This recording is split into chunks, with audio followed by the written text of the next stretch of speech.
2 days after I signed an $80,000 check for my son's wedding, my phone rang and my world cracked open. The restaurant manager's voice was shaking so badly he could barely speak. "Mr. Barnes, please don't put this on speaker," he whispered. "What we found on the VIP security footage, you were never meant to see. You need to come alone, and whatever you do, do not tell your wife." A cold chill crawled down my spine. What he showed me next exposed a secret so devastating it would shatter everything I thought I knew. Thank you for staying with me. Before we go any further, let me know in the comments where you're watching from, and tell me, have you ever trusted someone, only to discover later they were hiding something from you? What you're about to hear started with one phone call, and ended with a truth I never saw coming. Also, a quick note, parts of this story include fictional details added for storytelling and reflection. Any similarity to real people or events is purely coincidental, but the message behind it is very real. I was sitting at my kitchen table nursing a cup of black coffee. The house was quiet, that heavy, expensive silence of a suburban Atlanta morning. Sunlight was streaming through the bay windows, hitting the granite countertops I had installed just last year because Beatrice said she wanted a change. My wife of 40 years, Beatrice, was standing by the sink humming a gospel tune while she arranged a bouquet of white lilies. She looked the picture of a devoted wife, a woman who had just seen her only son marry the woman of his dreams. I watched her for a moment. We had been through everything together, or so I thought. I built a logistics empire from one rusted truck to a fleet of 300, and she was there when we were eating beans out of a can. Now we were retired. We were supposed to be enjoying the fruits of my labor. I took a sip of coffee, feeling a sense of satisfaction. The wedding yesterday had been perfect. My son Terrence looked happy. His new wife Megan looked beautiful. I had given them the deed to the lake house as a wedding gift, a $500,000 property signed over free and clear. Then my phone buzzed against the wood of the table. I looked at the screen. It was Tony, the manager of the Gilded Oak, the 5-star venue where we held the reception. I frowned. I had settled the bill in full in cash 2 days prior. I picked up. "Hello, Tony," I said, keeping my voice level. "Did we leave something behind?" There was a pause, a long, heavy silence. Then Tony spoke, and the terror in his voice was palpable. "Mr. Barnes, are you alone?" I looked at Beatrice. She was cutting the stems of the flowers, lost in her song. "I am," I said, my instincts instantly going on high alert. 30 years in the trucking business teaches you to smell trouble before it hits the loading dock. "What is wrong, Mr. Barnes? Listen to me carefully. Do not put this on speaker. Do not tell Mrs. Barnes who you are talking to. We were doing the post-event security audit. There is footage from the private VIP lounge. It was recorded about 40 minutes after you and the guests left." I felt my stomach tighten. "What kind of footage? Did the staff steal something?" "No, sir," Tony whispered. "It is your wife and your daughter-in-law. Mr. Barnes, you need to come down here right now. You need to see this yourself. And sir, please, for your own safety, come alone. Don't tell them where you are going." The line went dead. I sat there, the phone warm in my hand. My heart was hammering a rhythm against my ribs that felt dangerous. My wife and my daughter-in-law, Beatrice and Megan. That did not make sense. They barely tolerated each other. Beatrice was a devout woman from the Old South, deeply religious conservative. Megan was 28, white modern, always talking about social justice and energy healing. They were oil and water. At least that is what they showed me. Honey Beatrice turned around, wiping her hands on a towel. Her smile was sweet, the same smile I had woken up to for 4 decades. "Who was that on the phone? You look a little pale." I forced my face to remain neutral. I put on the mask I used to wear when I was negotiating with union bosses who wanted to shut me down.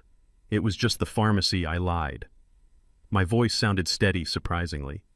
"They said there was a mix-up with my blood pressure prescription. I need to go down there and sort it out before they close for lunch." Beatrice's eyes narrowed, just a fraction of an inch. A tiny micro-expression that I would have missed yesterday, but today, after that phone call, it looked like calculation. "Oh," she said, walking over and placing a hand on my shoulder. "Do you want me to drive you? You know you shouldn't be driving that old truck if you are feeling dizzy." "I am fine, Bea," I said, standing up. I patted her hand and gently removed it from my shoulder. "I need the fresh air." I will be back in an hour. I walked out to the garage, my legs feeling heavy. I climbed into my 2015 Ford F-150.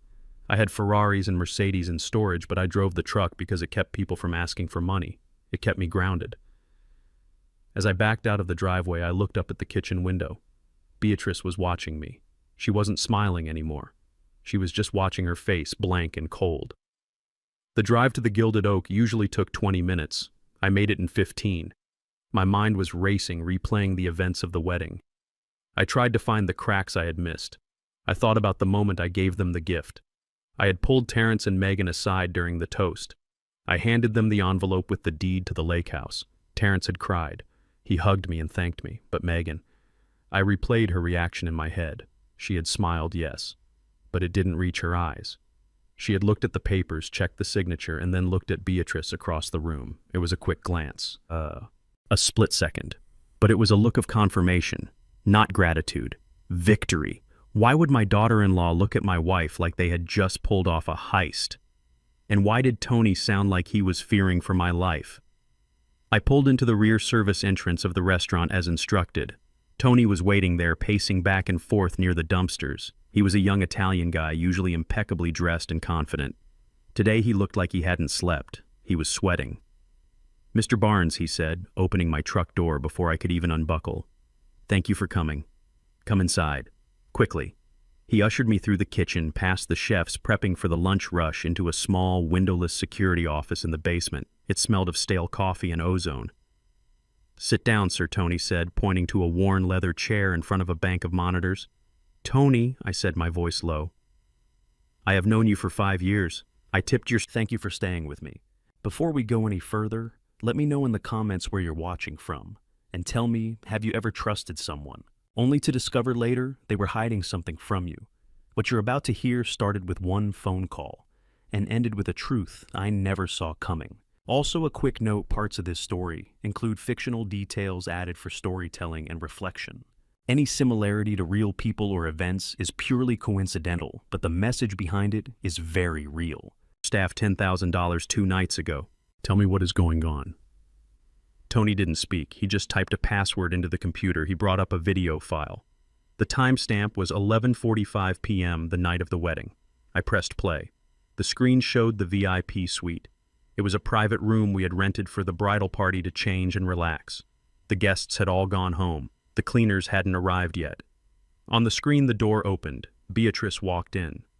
She wasn't walking with the slight limp she usually faked when we went to church. She was striding in with energy. She went straight to the minibar and popped open a bottle of Dom Perignon. A moment later, Megan walked in. She was still in her wedding dress, but she had kicked off her heels.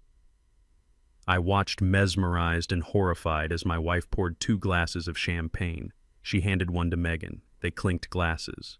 "To the stupidest man in Atlanta," Megan said, taking a long swig. I felt like I had been punched in the gut. Beatrice laughed. It was a sound I had never heard before. It was harsh, mocking. "To Elijah," she said, "the goose that lays the golden eggs." I leaned closer to the screen, my hands gripping the armrests of the chair so hard my knuckles turned white. Megan sat down on the sofa, putting her feet up on the coffee table. "God, I thought today would never end," she said. "Did you see his face when he gave us the deed? He actually thinks I want to spend my weekends at a lake house with mosquitoes." "It is an asset, honey," Beatrice said, sitting next to her. "We liquidate it in 6 months. That is $500,000 in cash. That covers your student loans and gets the condo in Miami." "Wait," I thought. Beatrice hated Miami. She called it a den of sin. Megan sighed, rubbing her stomach. "I just hope Terrence doesn't get suspicious. He is so clingy. It is exhausting pretending to be attracted to him." Beatrice patted her knee. "Stick to the plan. You only have to play the loving wife for a little while longer. Once the baby is born, we secure the trust fund. The clause states that once a biological grandchild is born, the $20 million family trust unlocks for the next generation." I froze. That was true. It was a clause my father had put in, and I had kept it. But how did Megan know about the specific terms of the trust? I had never told Terrence the details. Only Beatrice knew. Megan laughed again. "It is hilarious. Terrence thinks this baby is his. He is so dumb he actually believes the timeline works." My heart stopped. The room started to spin. "Whatever you do..." Beatrice said, her voice dropping to a serious, cold whisper. Do not let Elijah find out about the personal trainer. If he asks for a DNA test, we lose everything. We are safe, Megan said. The old man is blind. He sees what he wants to see. He thinks you are a saint and his son is a prince. He has no idea he is the only one in the room not in on the joke. I felt bile rising in my throat. My grandson. The baby I had been bragging about to my golf buddies. It wasn't my blood. It wasn't Terrence's blood. But the video wasn't over. Megan stood up and poured more champagne. So what about the main event? How much longer do I have to smell? Old people smell. When does Elijah, retire permanently? Beatrice took a sip of her drink. She looked directly at the camera, though she didn't know it was recording. Her face was a mask of pure malice. Soon, she said. I switched his heart medication 3 weeks ago. I have been crushing digoxin into his morning smoothies. Just a little bit every day. It builds up. It looks like natural heart failure. The doctor said his heart is weak anyway. One day he will just go to sleep and not wake up. And then, my dear, we own everything. I stopped breathing. I stared at the woman on the screen. The woman who had slept beside me for 40 years. The woman who prayed over every meal. She was poisoning me. She wasn't just stealing from me. She was murdering me, slowly, every single morning. The video ended, the screen went black. Tony turned his chair around to face me. He looked terrified. Mr. Barnes, I didn't know what to do. If I called the police, they might confiscate the servers, and I didn't want you to be blindsided, but I couldn't let you go home to that. I sat there, a 70-year-old man who had just realized his entire life was a lie. My wife was a killer. My daughter-in-law was a fraud. My son was a cuckold raising another man's child. And I was the mark. I stood up. My legs felt shaky, but my mind was sharpening. The shock was fading, replaced by a cold, hard rage. It was the same rage I felt when I was 20 years old, fighting my way out of poverty. Can I get a copy of this? I asked. My voice sounded strange to my own ears, like gravel grinding together. Tony nodded. I put it on a secure flash drive for you. He handed me a small silver stick. I took it and put it in my pocket. It felt heavy like a loaded gun, Mr. Barnes, Tony said. What are you going to do? You can't go back there. She is poisoning you. I looked at Tony. He was a good kid, Tony, I said. If I go to the police now, they will arrest them. But a good lawyer gets them out on bail in 24 hours. They will claim the video is a fake. They will claim it was a joke. They will destroy the evidence of the pills, and they will fight me for every dime of my empire while I am stuck in court. I walked to the door of the security office. No, I said. I am not going to the police. Not yet. I am going back home. Tony's eyes went wide. Sir, that is suicide. I turned back to him. No, it is reconnaissance. They think I am a senile old man who is losing his grip. They think I am weak. They think I am dying. I opened the door, letting the noise of the kitchen flood in. I am going to let them think they are winning. I am going to drink her smoothie, and I am going to make them believe I am dead. And when they think they have buried me, I am going to rise up and take everything from them. I am going to leave them with nothing but the clothes on their backs and the shame of their names. I walked out to my truck. I sat in the driver's seat and looked at the flash drive in my hand. Beatrice wanted a heart attack. I was going to give her one. But it wasn't going to be mine. I started the engine. It roared to life. I pulled out of the parking lot and headed back toward the house, back toward the woman who wanted me dead. The game had changed. And Elijah Barnes was done playing nice. I sat frozen in that dark security office, staring at the monitor as the video continued to play. The timestamp on the screen moved forward only a few seconds, but my entire world was collapsing with every frame. Megan was on the screen, refilling her glass of champagne. Her face was flushed with the excitement of her victory.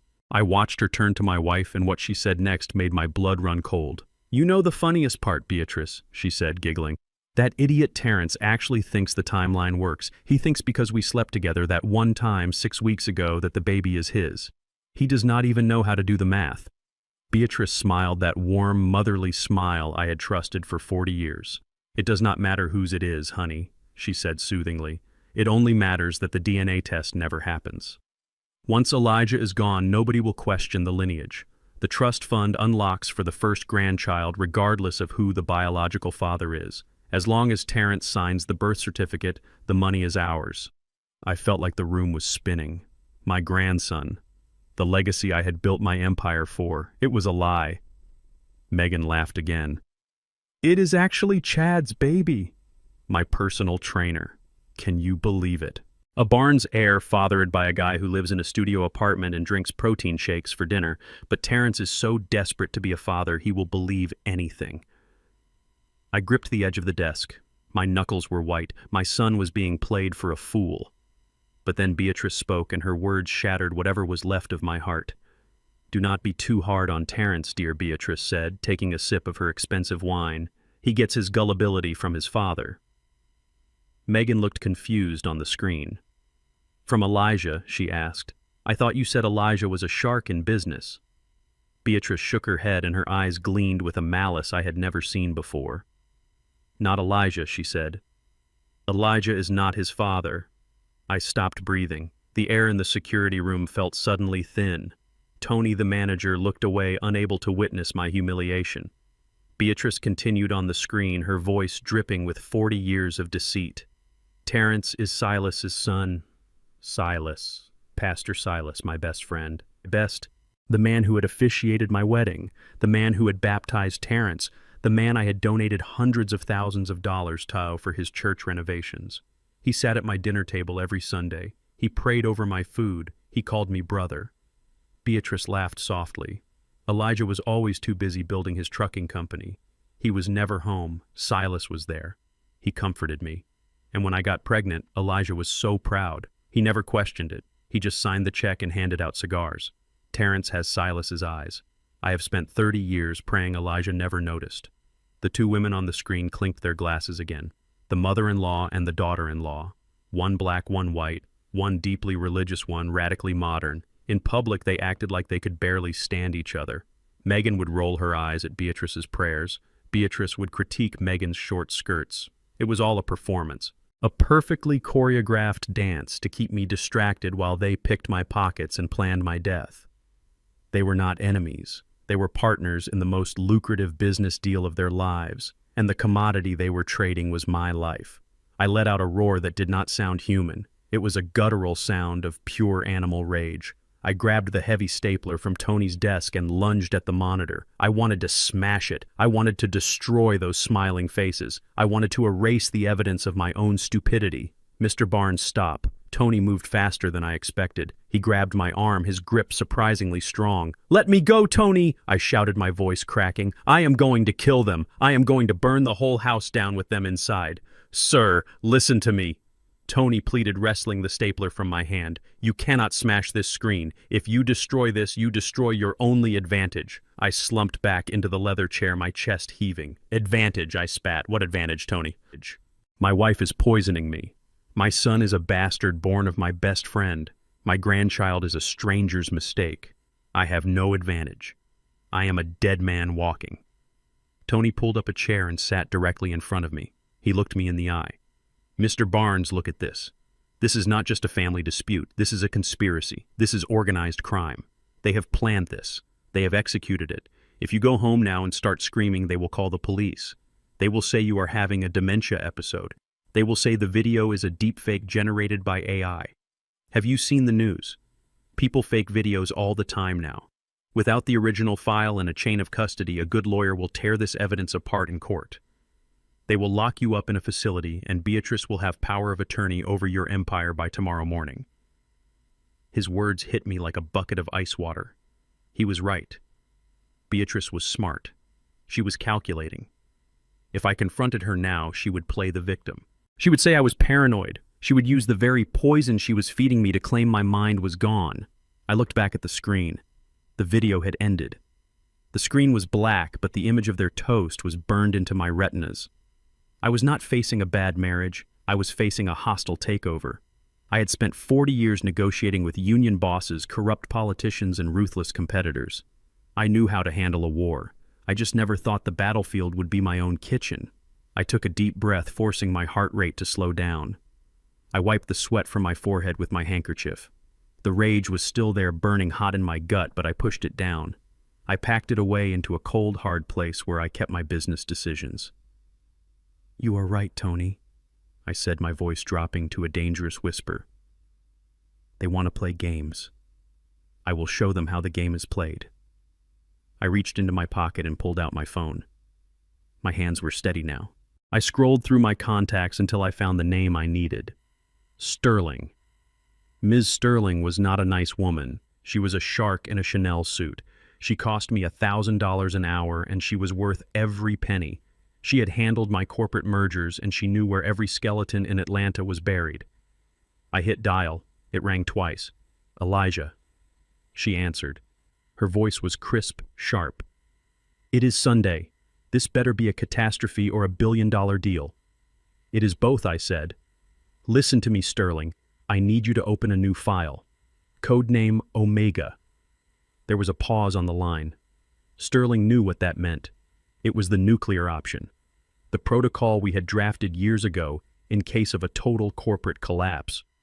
"Omega," she repeated. "Elijah, what is going on?" "I am liquidating," I said.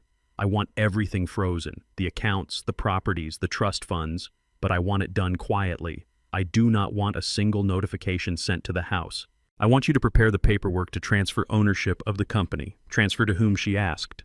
"To charity," I said. "To the orphanage on the west side.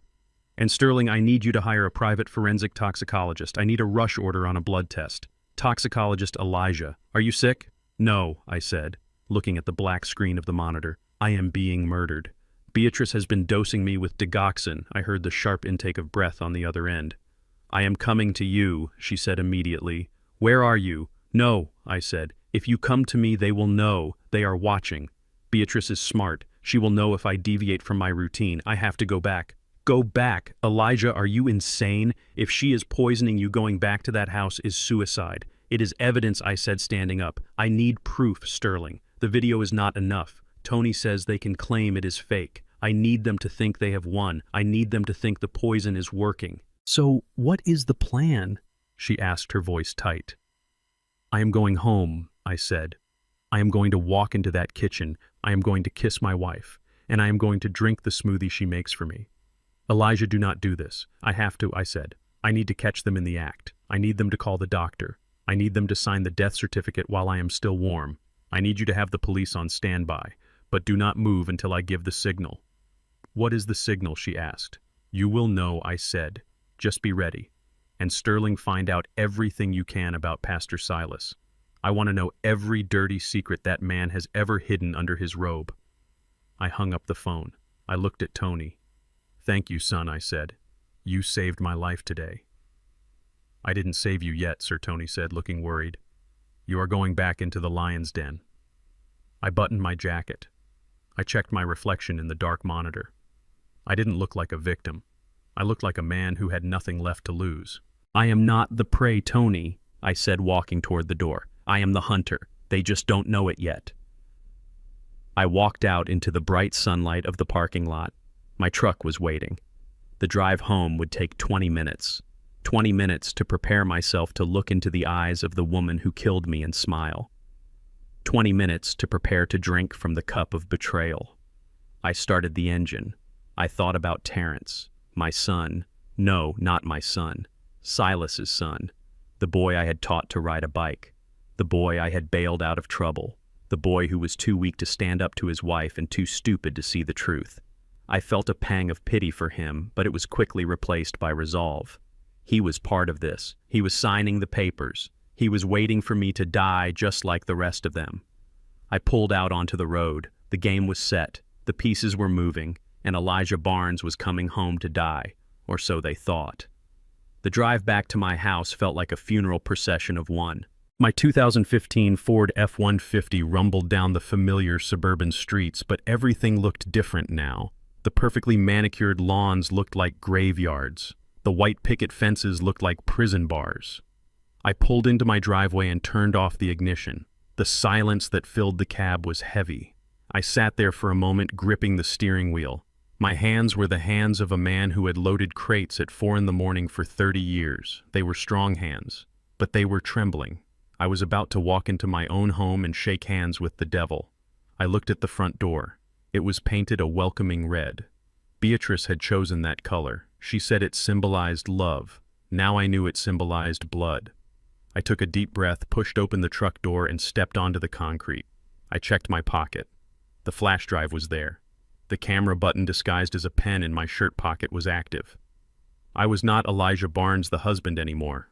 I was Elijah Barnes, the operator. I was going undercover in my own life. I walked to the front door and unlocked it. The smell of lavender and bleach hit me instantly. Beatrice kept a clean house. She scrubbed away dirt just like she was trying to scrub away her sins. "Honey, is that you?" Beatrice called out from the kitchen. Her voice was light melodic. It was the voice of a woman who had nothing to hide. I walked into the kitchen. She was standing by the island wearing a floral apron over her church clothes. On the counter in front of her was a tall glass filled with a thick green liquid. It was her special health smoothie. Kale, spinach, ginger, and whatever else she claimed kept my heart strong. "I am back, Bea," I said. My voice was rough. I cleared my throat. The pharmacy line was a nightmare. She turned and smiled. That smile used to warm me on cold nights. Now it made my skin crawl. "Well, I am glad you are back," she said, picking up the glass. "I made your smoothie." "You missed it this morning with all the rushing around. You know Dr. Sterling said you need to keep your potassium up." She walked toward me, extending the glass. The sunlight hit the green liquid. It looked innocent. It looked healthy, but I knew what was inside. Digoxin, a heart medication derived from the foxglove plant. In small doses, it regulates the heart. In large doses, it stops it cold. I took the glass. The glass was cool against my palm. I looked at her. Her eyes were watching me. They were not loving eyes. They were calculating. She was watching a rat approach a trap. "Thank you, Bea," I said. I lifted the glass to my nose. I pretended to take a deep breath, savoring the aroma, but I was really analyzing it. Underneath the smell of ginger and raw spinach, there was something else. A faint chemical scent. Something bitter, like crushed almonds that had gone bad. It was subtle. If I had not been looking for it, I would have missed it. But Tony's warning was ringing in my ears. "Drink up, honey," she said softly, touching my arm. "It will make you feel better." I raised the glass to my lips. I tilted my head back, but I did not swallow. I let the thick liquid fill my mouth, holding it there against my cheeks. It tasted vile, metallic. I lowered the glass and immediately grabbed the napkin I had staged in my left hand. I pretended to wipe a drip from my chin, but instead I spit the mouthful of poison into the thick, absorbent fabric. "Wow," I said, coughing theatrically. "That ginger has a kick today." Beatrice laughed. I added a little extra. "To wake up your system." I brought the glass up again. I repeated the motion. I tilted the glass back, pretending to gulp. I made swallowing sounds in my throat, but every drop went into the napkin or back into the glass when I feigned a cough. It was a trick I learned 40 years ago in the dispatch yards. You pretend to drink with the union bosses so they loosen their tongues, but you stay sober enough to count the money. I set the half-empty glass down on the counter. "That is enough for now," I said, wiping my mouth with the poisoned napkin and shoving it deep into my pocket. "I need to sit down. I feel a little tired." Beatrice watched me put the glass down. She seemed satisfied. She thought I had ingested enough to do the job. "Go rest in the living room, Elijah," she said, turning back to the sink to wash a knife. "I will be in shortly. I just need to finish this arrangement." I walked into the living room and sat in my recliner. The leather creaked under my weight. Now the waiting game began. I checked my watch. It was 11:30 a.m. I needed to give the poison time to supposedly work. I needed to sell the performance of a lifetime. I sat there for 20 minutes. My heart was pounding, not from the drug, but from adrenaline. I stared at the family photos on the mantle, me and Beatrice in Jamaica, Terrence's graduation, my wedding day. They were all lies. Every single one of them was a monument to my own blindness. I looked at the photo of Terrence. I looked for my features in his face. I saw nothing. I saw Silas's wide forehead. I saw Silas's weak chin. How had I not seen it before? 30 minutes passed. It was time. I let out a low groan. I gripped the armrest of the chair. I started to breathe heavily, gasping for air like a fish out of water. "Beatrice," I called out, my voice weak. "Beatrice, something is wrong." I heard her footsteps. They were not running. They were not hurried. They were slow, deliberate clicks of her heels on the hardwood floor. She appeared in the doorway. She was still wearing that apron. She was still holding a dish towel. She looked at me. She did not rush to my side. She did not pull out her phone. She just stood there and watched. My chest, I gasped, clutching my shirt. It feels like an elephant. I cannot breathe. I slid out of the chair. I fell to my knees. It was a hard impact, but I did not wince. I had to make it look real. I clawed at the carpet. I let my eyes roll back in my head. I let out one final gargling breath and collapsed face down onto the rug. I lay there, still. The silence in the room was deafening. I could hear the ticking of the grandfather clock in the hallway. I could hear the hum of the refrigerator from the kitchen. And I could hear my own heart hammering against the floorboards, hoping she could not hear it too. I waited for the scream. I waited for the panic. I waited for her to call 911 and try to save me, even if it was just for show. But there was nothing. I heard her walk closer. Click, click, click. She stopped right beside my head. I could smell her perfume. Chanel No. 5. The same perfume I bought her every Christmas. Elijah, she said. Her voice was flat. No emotion. Just a test. I did not move. I held my breath until my lungs burned. Then I felt it. The sharp toe of her shoe dug into my ribs. She kicked me. Not hard enough to break a bone, but hard enough to wake a sleeping man. It was a kick of disrespect, a kick you give to a dead dog on the side of the road. She kicked me again. Harder this time. Wake up, old man, she hissed. I remained limp. I was a sack of potatoes. I was a corpse. Then I heard a sound that will haunt me until the day I actually die. She laughed. It was a low, satisfied chuckle. It was the sound of a woman who had just won the lottery. Finally, she whispered. She walked away from me. I heard her dial a number on her phone. Pick up, she muttered. Then she spoke. Megan, it is done. The fish has bitten. He is on the floor. I lay there facing the carpet, listening to my wife coordinate the disposal of my life. Yes, he drank it, she said. He went down hard. No, he is not moving. He looks gone. Get over here now. And bring the binder. The one with the medical power of attorney and the DNR. We need to have it ready for the paramedics. We cannot have them trying to be heroes. She paused, listening to the other end. Don't worry about Terrence, she said. I will handle him. Just get here. We have a window. I want the coroner here within the hour. I want this over before dinner. She hung up. She did not check for a pulse. She did not try CPR. She assumed the digoxin had done its job. She assumed I was a fragile old man whose heart had finally given out. She was so arrogant, so confident in her plan that she did not even verify the kill. She walked over to the sound system. I heard the click of a button. Soft gospel music began to fill the room. It was Amazing Grace, the song she sang in the choir every Sunday. I lay there motionless, my eyes open just a slit. I could see her feet. She was swaying slightly to the music. She was humming along. Amazing Grace, how sweet the sound that saved a wretch like me. She was humming a hymn while my body was supposedly cooling on her living room floor. I felt a cold rage spreading through my veins, colder than any poison. I wanted to leap up. I wanted to wrap my hands around her throat and squeeze until the humming stopped.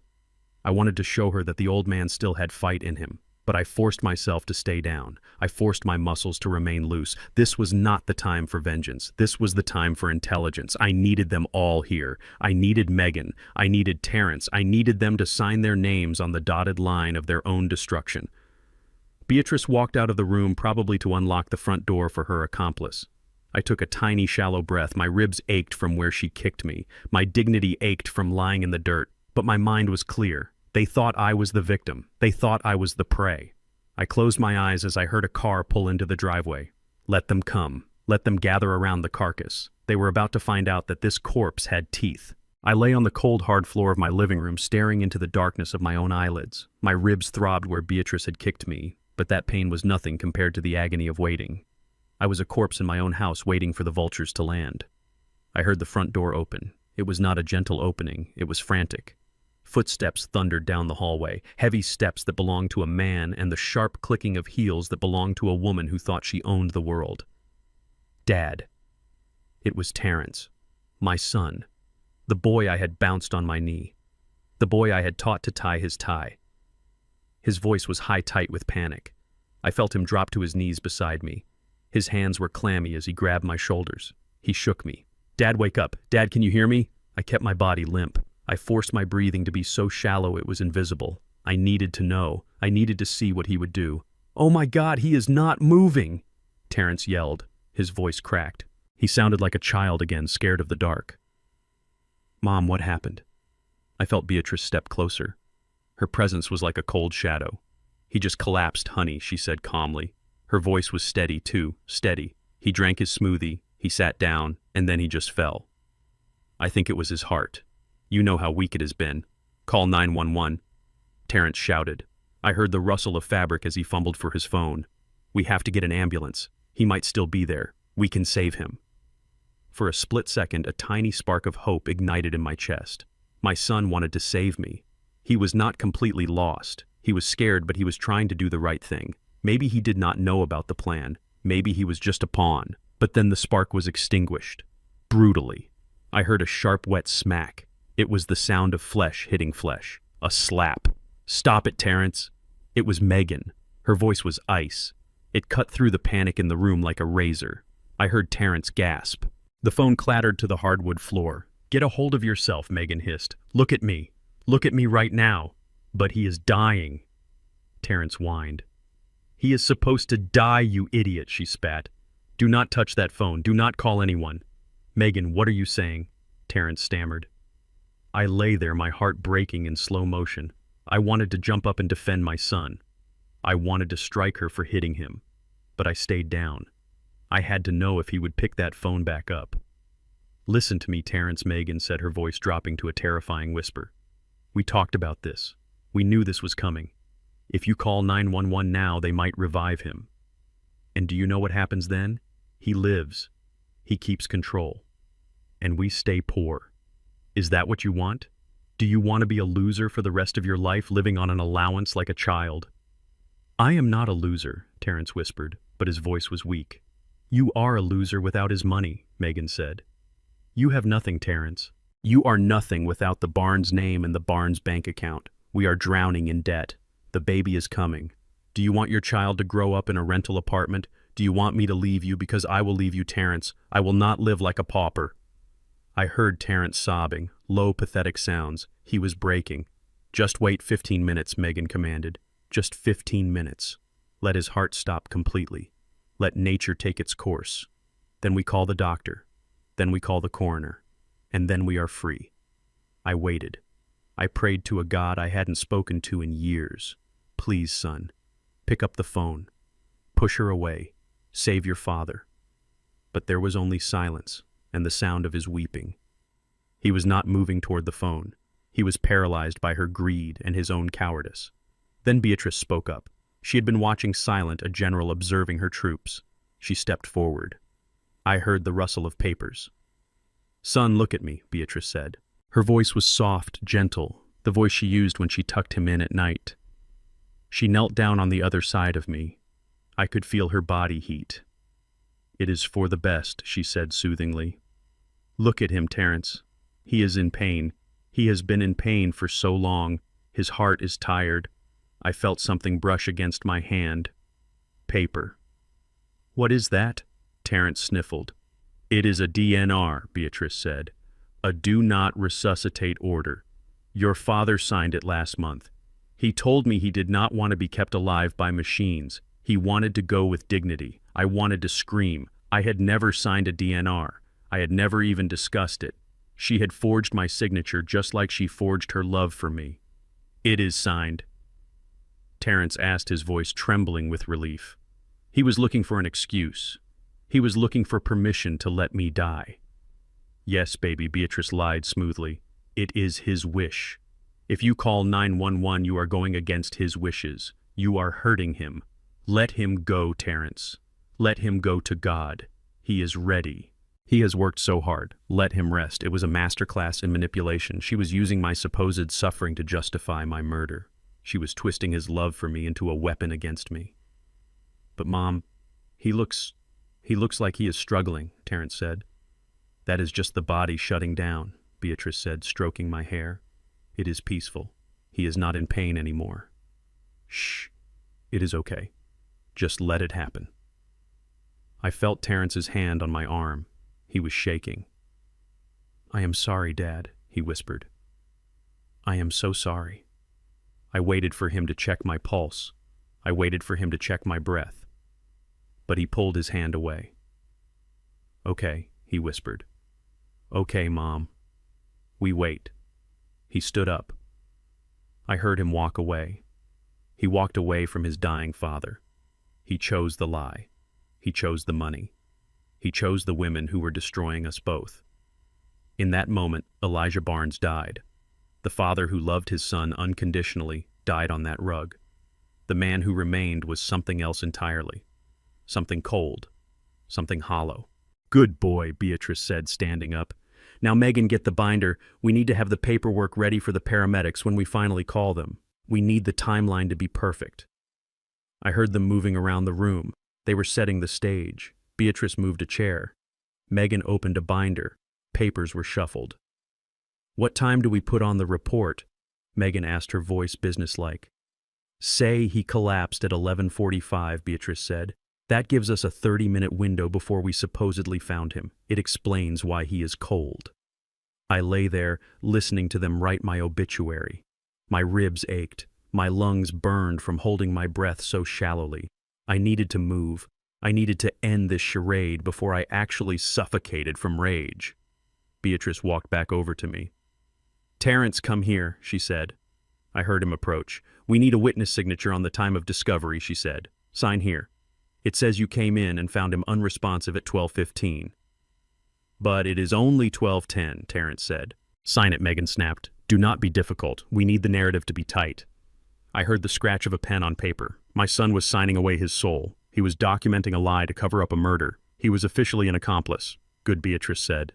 "Now we wait 5 more minutes. Then we call." The room fell silent again. They were standing over me, the 3 people I had trusted most in the world, my wife, my son, my daughter-in-law. They were watching me like vultures waiting for the last breath to leave my body. I knew I could not wait 5 minutes. If I waited, they would call the authorities, and once the professionals arrived, it would be harder to control the situation. I needed to strike now while they were arrogant, while they felt safe. I gathered every ounce of air in my lungs. I focused on the tickle in my throat, the dust of the carpet, the bile of betrayal. And then I let it out. I coughed. It was not a weak cough. It was a violent, explosive sound. A hacking, gasping roar that tore through the silence of the room like a gunshot. Kahoo, kahoo. I arched my back, convulsing my body on the floor. I flailed my arm, hitting the leg of the coffee table. The reaction was instantaneous. I heard a scream. It was Megan. It was a high-pitched shriek of pure terror. Beatrice gasped a sharp intake of air that sounded like a hiss. I rolled onto my back, gasping theatrically, blinking my eyes open. I stared up at the ceiling, disoriented, confused. I saw their faces looming over me.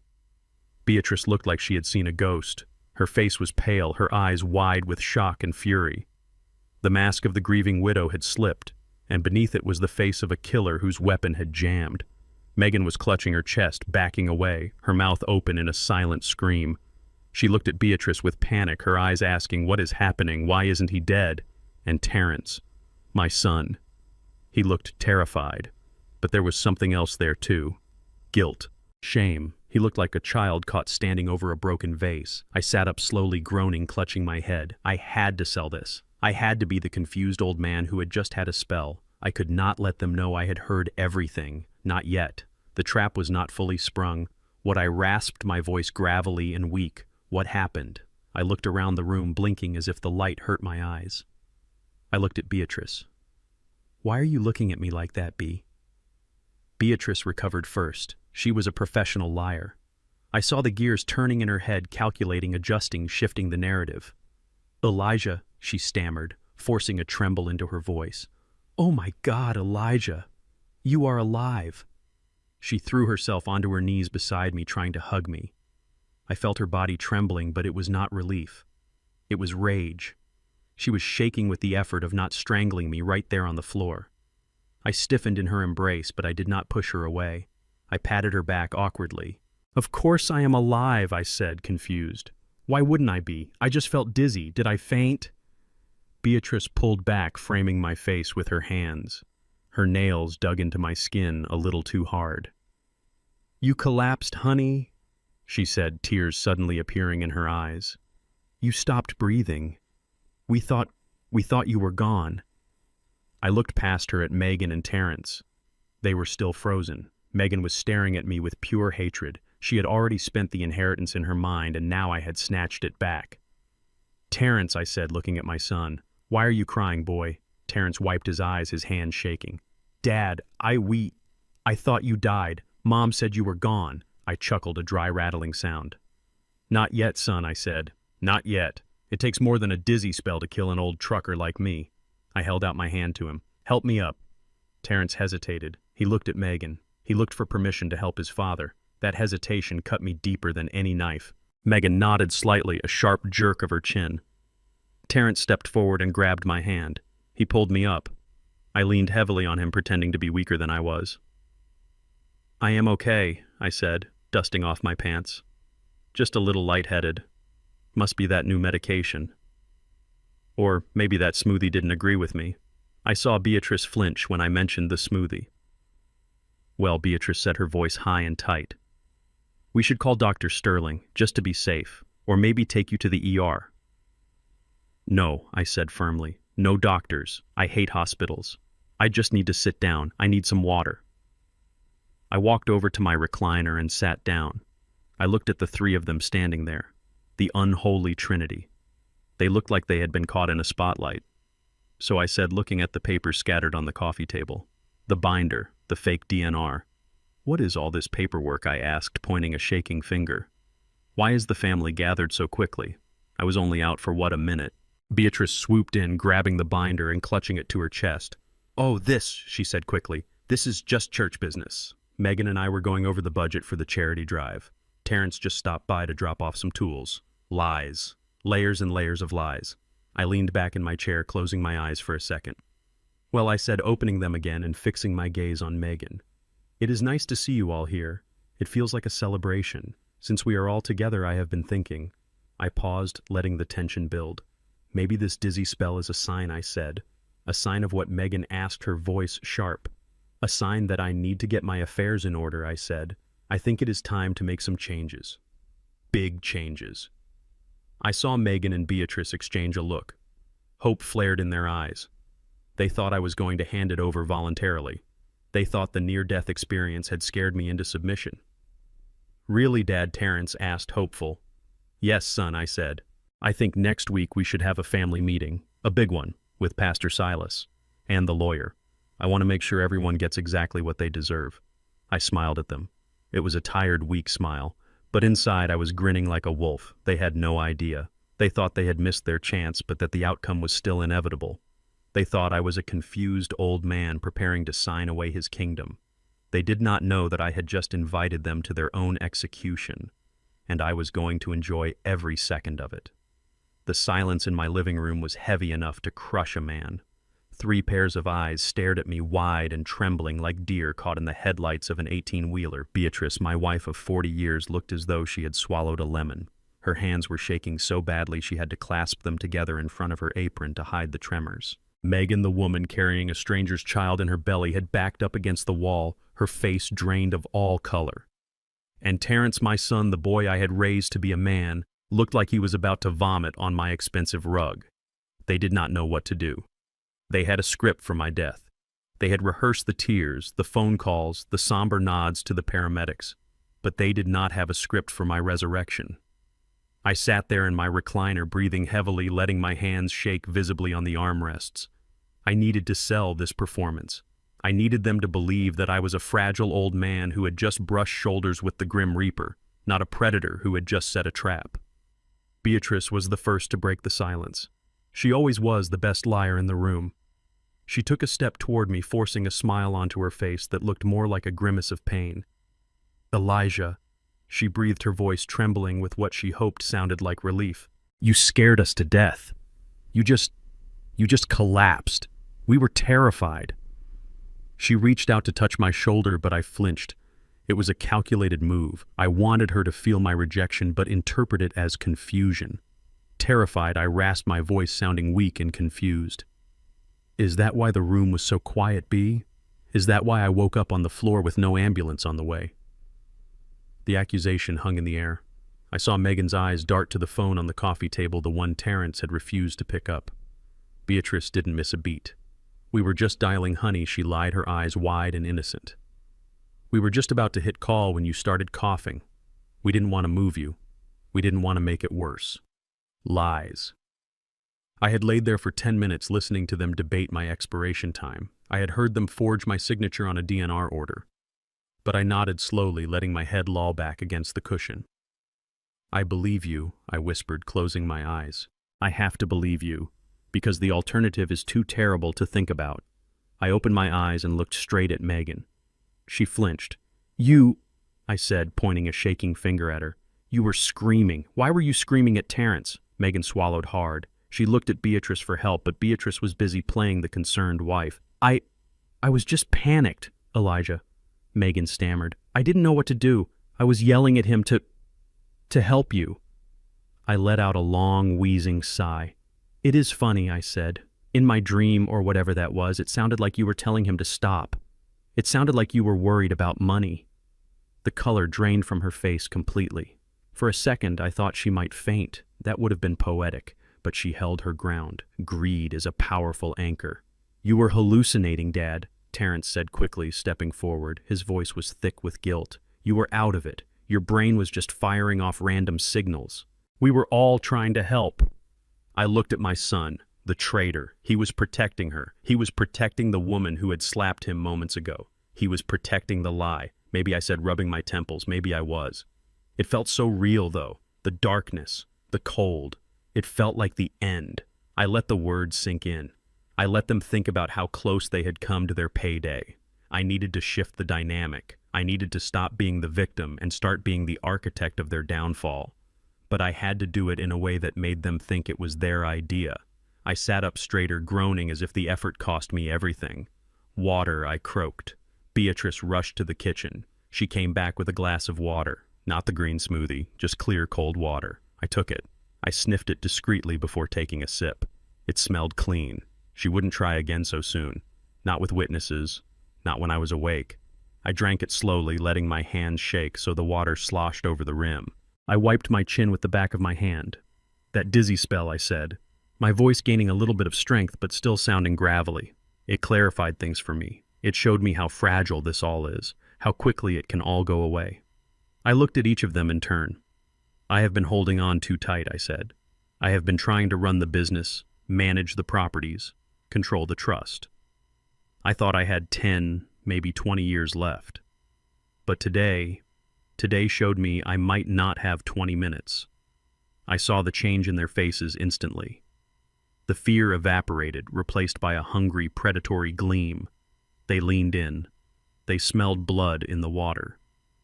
What are you saying, honey? Beatrice asked softly, sitting on the arm of my chair and stroking my shoulder. I am saying that I am tired, Bea, I said, letting my shoulders slump. I am tired of fighting. I am tired of the stress. I think it is time to let go. Megan took a step forward. Her eyes were wide, glittering with avarice. Let go of what, Elijah? She asked, trying to sound casual but failing. Everything I said, the company, the accounts, the properties, I want to retire, truly retire. I want to spend whatever time I have left sitting on a porch drinking tea and waiting for the Lord to call me home. I don't want to worry about stock prices or tenants or logistics anymore. I saw Terrence look at Megan. He looked hopeful. He looked relieved. He thought his problems were over. He thought the debt collectors would stop calling. So I continued looking at my hands. I think it is time to activate the succession plan, but not the one in the safe. That one is outdated. It splits everything up too much. It gives too much to the board of directors. I paused. I let them hang on my words. I want to keep it in the family, I said. I want to give it to you. Now. While I am still alive to see you enjoy it. Beatrice gasped. It was a theatrical sound, but the greed behind it was real. Elijah, are you sure? Are you? That is a massive decision. I am sure, I said. I almost died on this rug today. I don't want to die with my affairs in chaos. I want to settle it. I want to name a sole heir, someone who can take the reins and manage the family legacy. Sole heir. Those two words hit the room like a bomb. I saw Megan's head snap toward Terrence. I saw Beatrice straighten her spine. I saw the alliances in the room fracture instantly.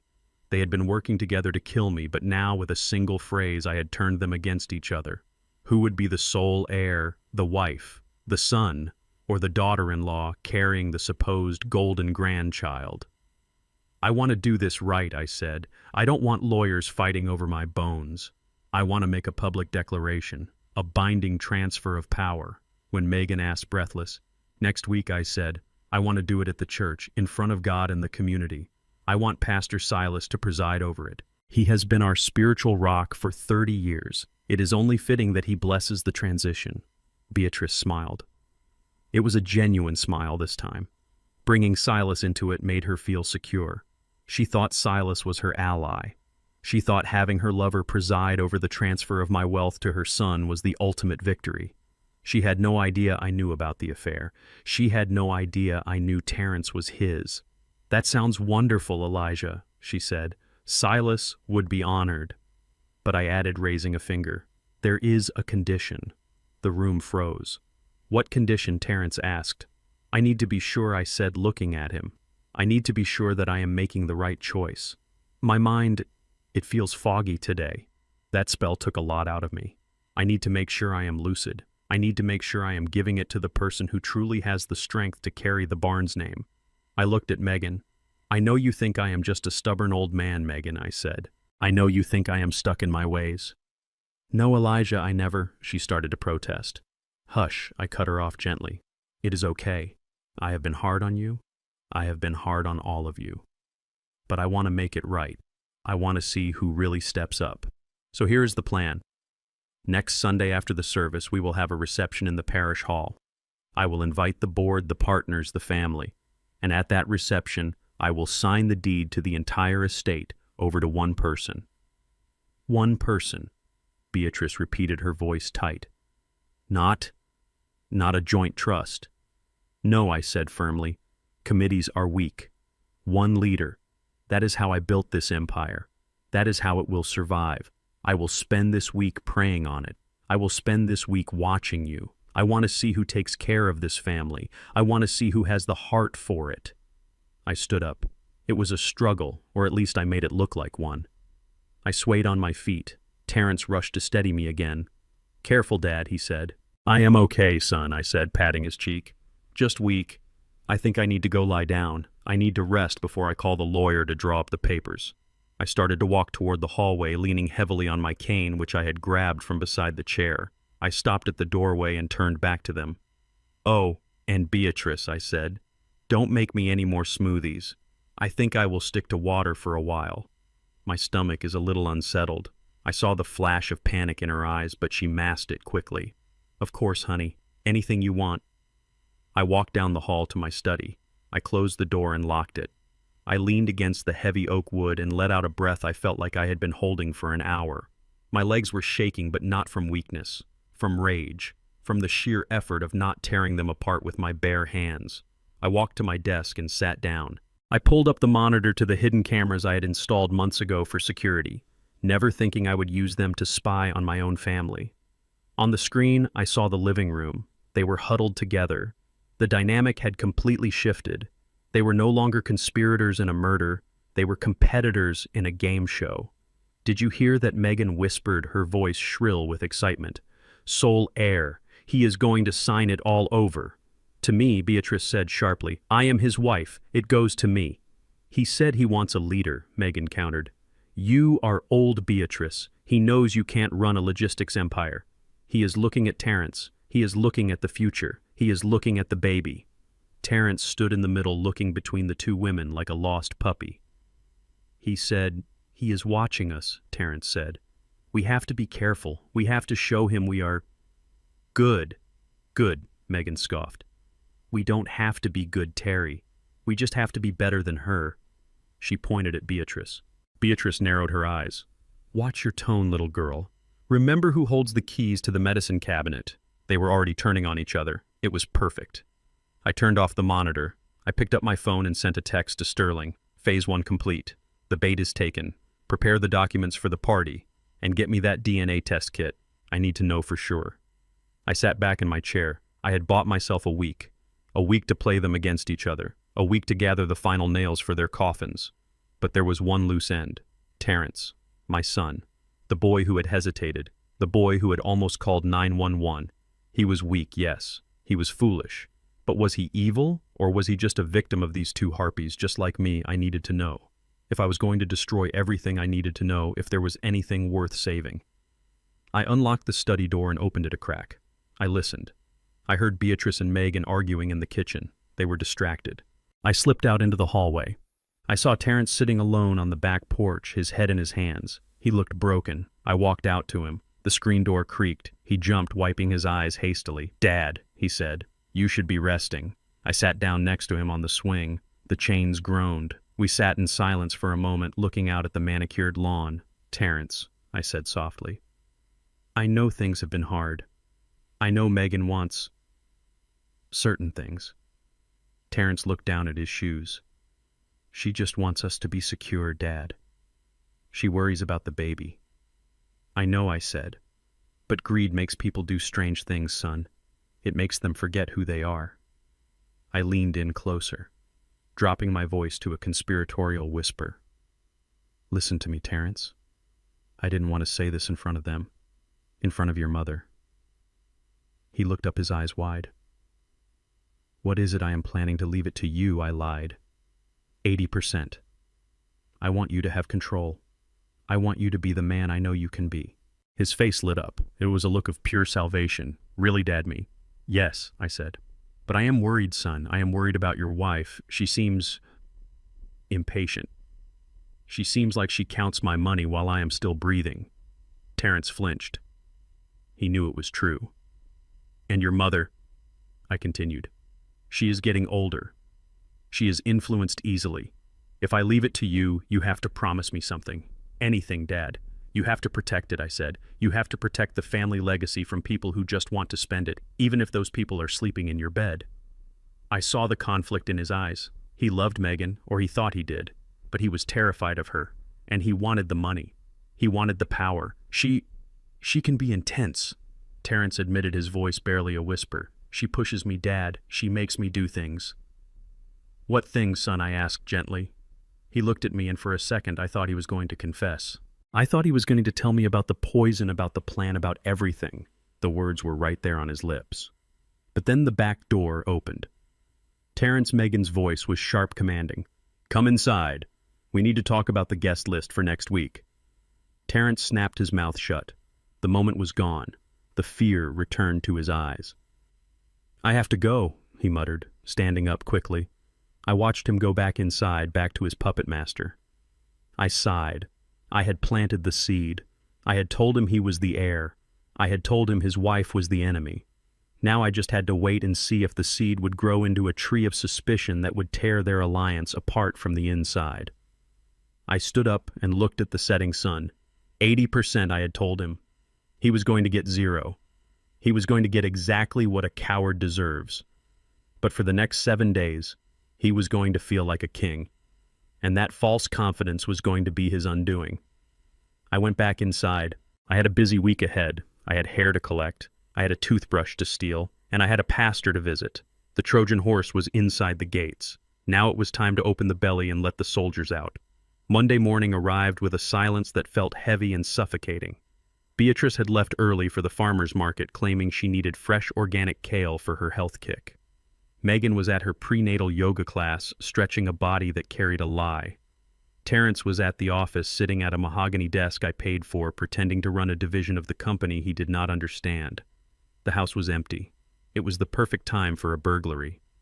I walked down the hallway to the master suite my son shared with his wife. I felt like an intruder in my own home. My heart was not pounding with fear, but with a cold, grim determination. I pushed the door open. The room smelled of lavender and expensive cologne. It was messy. Clothes were thrown over chairs. Empty wine glasses sat on the nightstand. It was the room of 2 people who had never had to work for anything in their lives. I walked into the ensuite bathroom. It was tiled in Italian marble I had imported 3 years ago because Megan complained the old tile was tacky.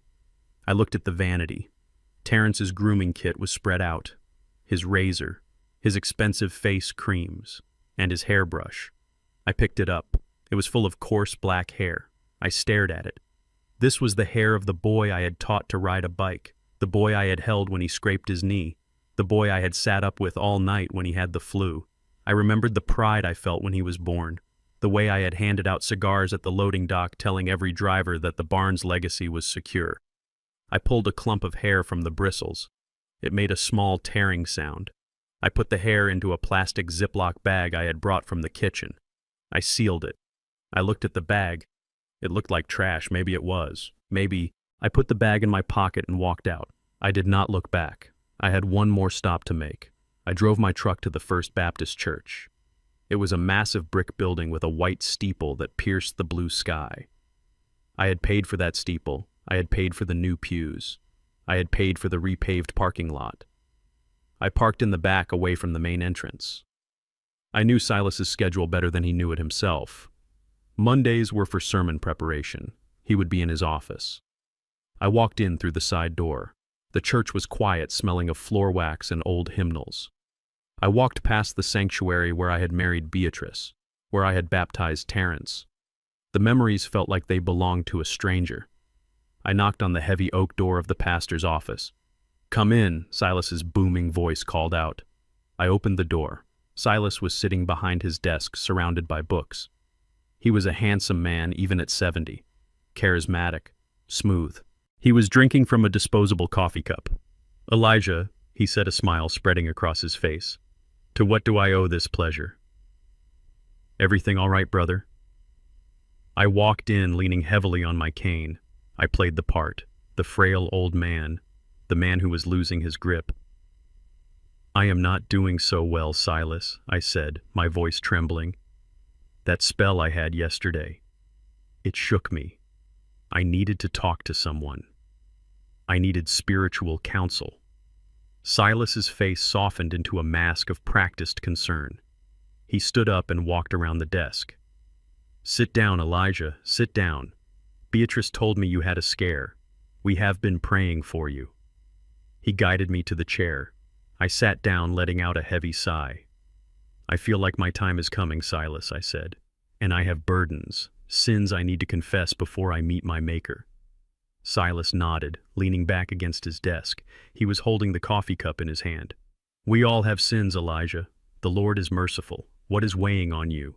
I looked at the cup. I needed that cup. "I have been proud," I said. "I have put money before God. I have judged people." Silas took a sip of his coffee. "That is common for men of your stature, Elijah. But you have been generous. Your tithes have built this church." I started to cough. It was a dry, hacking cough. I bent over, clutching my chest. "Water," I wheezed. "I need water." Silas moved instantly. "Oh my goodness, hold on, Elijah." He turned to the mini fridge in the corner of his office. He set his coffee cup down on the edge of the desk to free his hands. As soon as his back was turned, I moved with a speed that would have shocked him. I reached out and grabbed the coffee cup. I shoved it deep into the large pocket of my jacket. In the same motion, I pulled out a crumpled tissue and dropped it on the floor as if it had fallen from my hand. Silas turned back with a bottle of water. He handed it to me. "Here, drink this." I took the bottle and drank greedily, letting the water spill onto my shirt. "Thank you," I gasped. "Thank you, Silas." He looked at the desk. He frowned slightly, noticing his cup was gone. He looked at the floor. He didn't see it. He looked confused. "I must have thrown it away," he muttered to himself. "He didn't suspect me. Why would he? I was Elijah, his dumb, rich friend." "I feel better," I said, standing up. "Thank you for the water, Silas. I should go. Beatrice gets worried if I am gone too long." "Of course, Elijah," Silas said, walking me to the door. "Take care of yourself, brother. We need you around." I walked out of the church. The coffee cup burned against my hip. I had the samples. Now I needed the truth. I drove straight to the private medical lab on the north side of the city. Dr. Aris was waiting for me. I had called him on the way. I had funded his research grant 10 years ago when the university cut his budget. He was a man who understood loyalty. I walked into his office and placed 3 items on his stainless steel desk. The Ziploc bag with Terrence's hair, the coffee cup with Silas's saliva on the rim, and the napkin I had spit the smoothie into yesterday. "What do you need, Elijah?" Dr. Aris asked, putting on his gloves. I pointed to the napkin. "Test that for digoxin. I need to know the concentration." He nodded, noting it down. And the others, he asked, looking at the hair and the cup.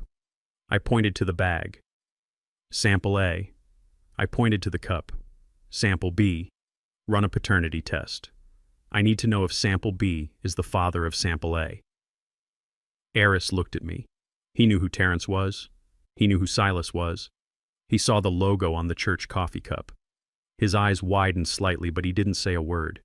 He just nodded. I will put a rush on it, he said. Give me 4 hours. I sat in his waiting room for 4 hours.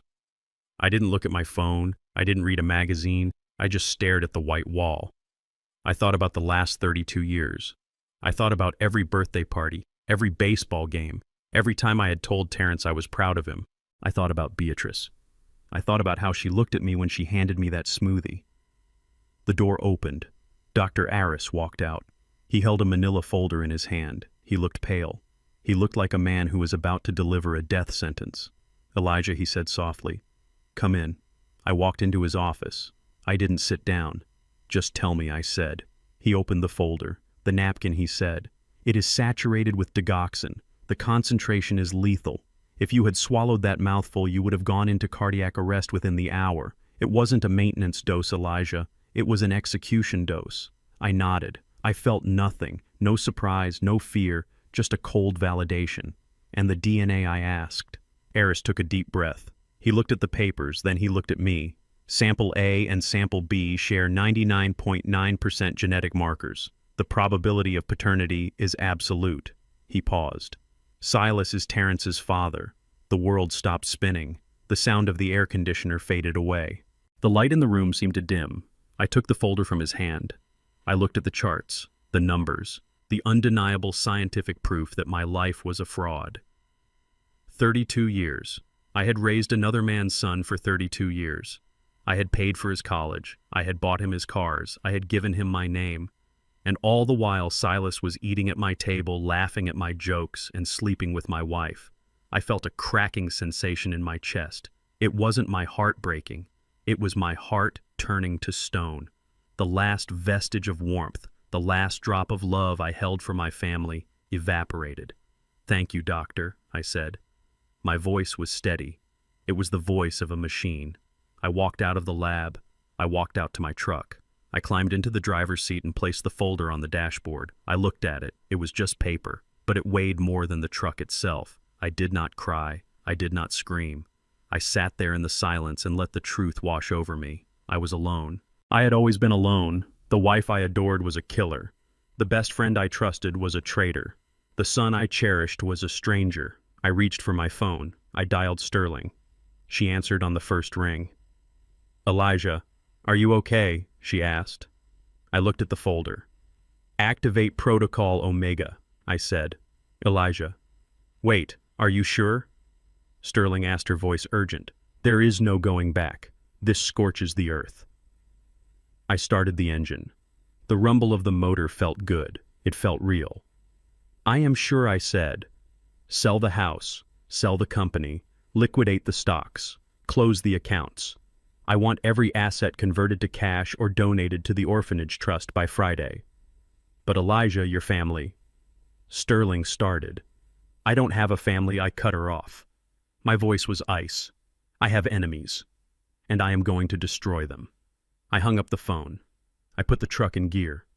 I drove toward the highway. I wasn't going home. Not yet. I had one more stop to make. I needed to see Megan. I needed to look into the eyes of the woman carrying the fake grandchild and give her enough rope to hang herself. The old Elijah was dead. He died in that lab. The man driving the truck was someone new, someone who didn't feel pain, someone who only felt the need for balance. They wanted my money. They wanted my legacy. They were going to get nothing. Absolutely nothing.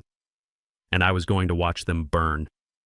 Tuesday afternoon, I parked my truck 2 blocks away from the Obsidian Room, the most pretentious coffee shop in downtown Atlanta.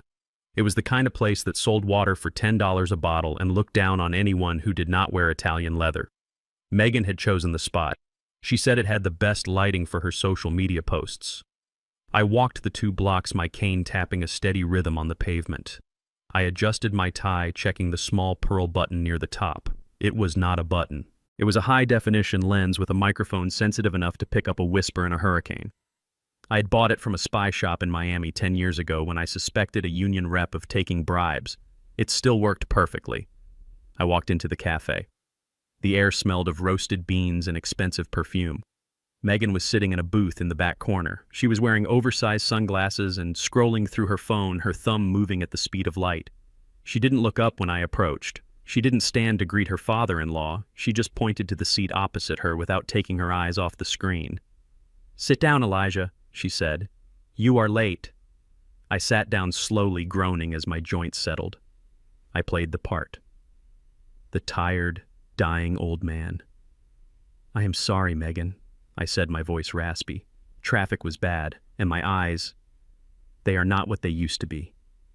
Megan finally looked up. She lowered her sunglasses, staring at me with a mixture of boredom and contempt. She had ordered a tower of pastries and a large iced coffee. She hadn't ordered anything for me. So she said, crossing her arms, "You said you wanted to talk. You said it was urgent. Make it quick. I have a nail appointment at 3. I looked at her. She was beautiful in a sharp, manufactured way. But beneath the makeup and the designer clothes, I saw the rot. I saw the woman who had laughed about my death. I saw the woman who was passing off another man's child as my heir. I took a deep breath, clasping my hands on the table. "Megan." I began, keeping my voice low and trembling. "I know we haven't always seen eye to eye. I know you think I am old-fashioned." "You are old-fashioned, Elijah," she cut in, taking a sip of her drink. "You are a dinosaur. But go on." I swallowed my pride. It tasted like ash. "I am worried, Megan," I said. "I am worried about Terrence. I know he isn't the strongest man. I know he relies on you." Megan smirked. "Rely is an understatement. Without me, he would be living in a box under a bridge. He is useless, Elijah. He can't make a decision to save his life." I nodded, agreeing with her insults to further my own agenda. "That is why I am here," I said. "I want to make a deal with you. A private deal. Just between us." Megan's ears perked up.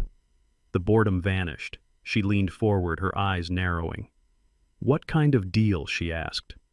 I reached into my jacket pocket. I moved slowly, letting my hand shake. I pulled out a thick white envelope. I slid it across the marble table. It was heavy. "Open it," I whispered. Megan picked up the envelope. She opened the flap and peeked inside.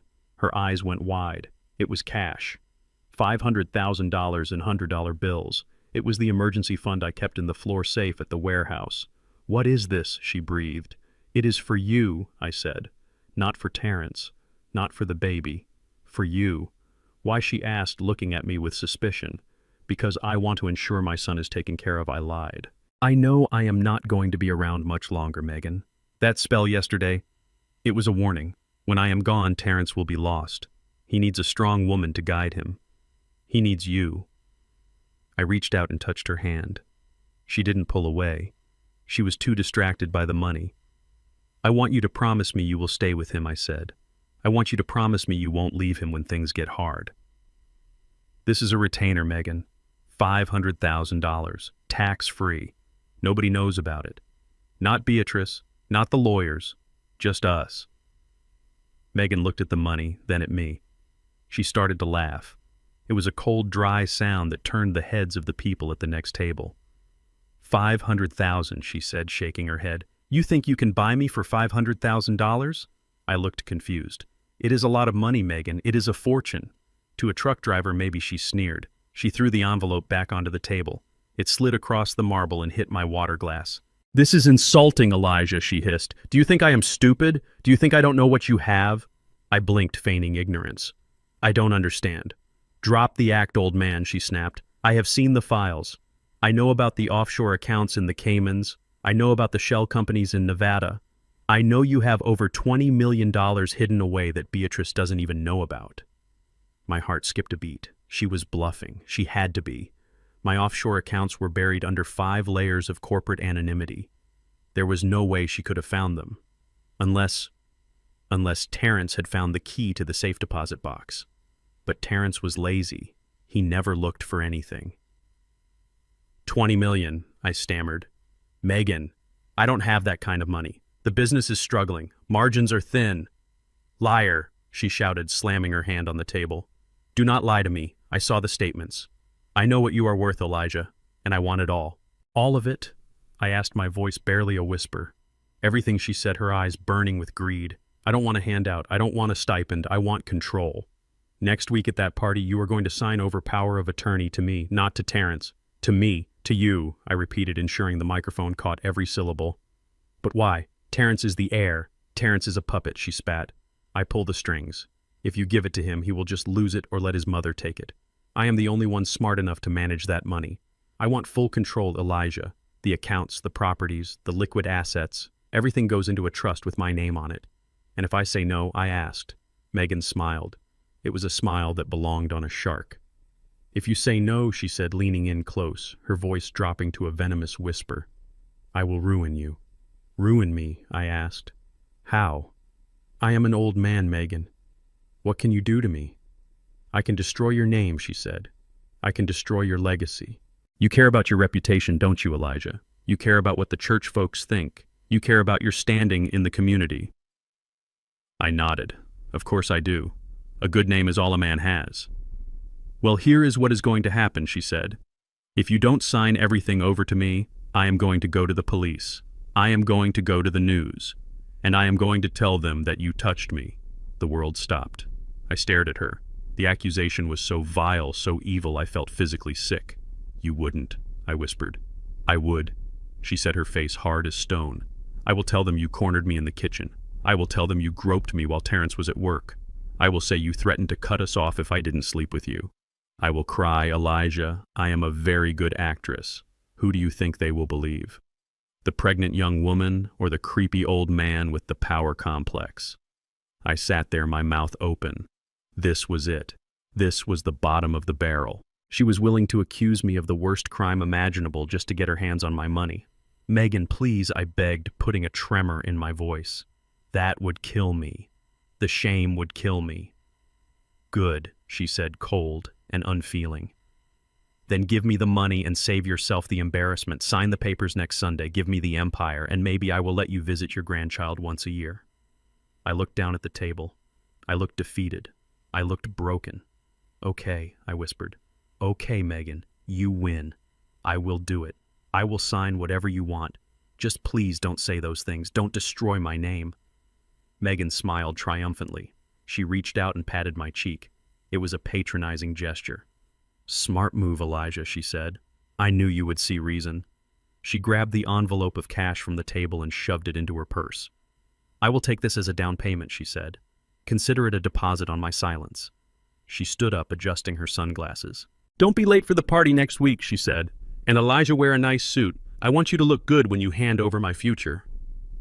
She turned and walked away, her heels clicking on the floor. She walked with a swagger.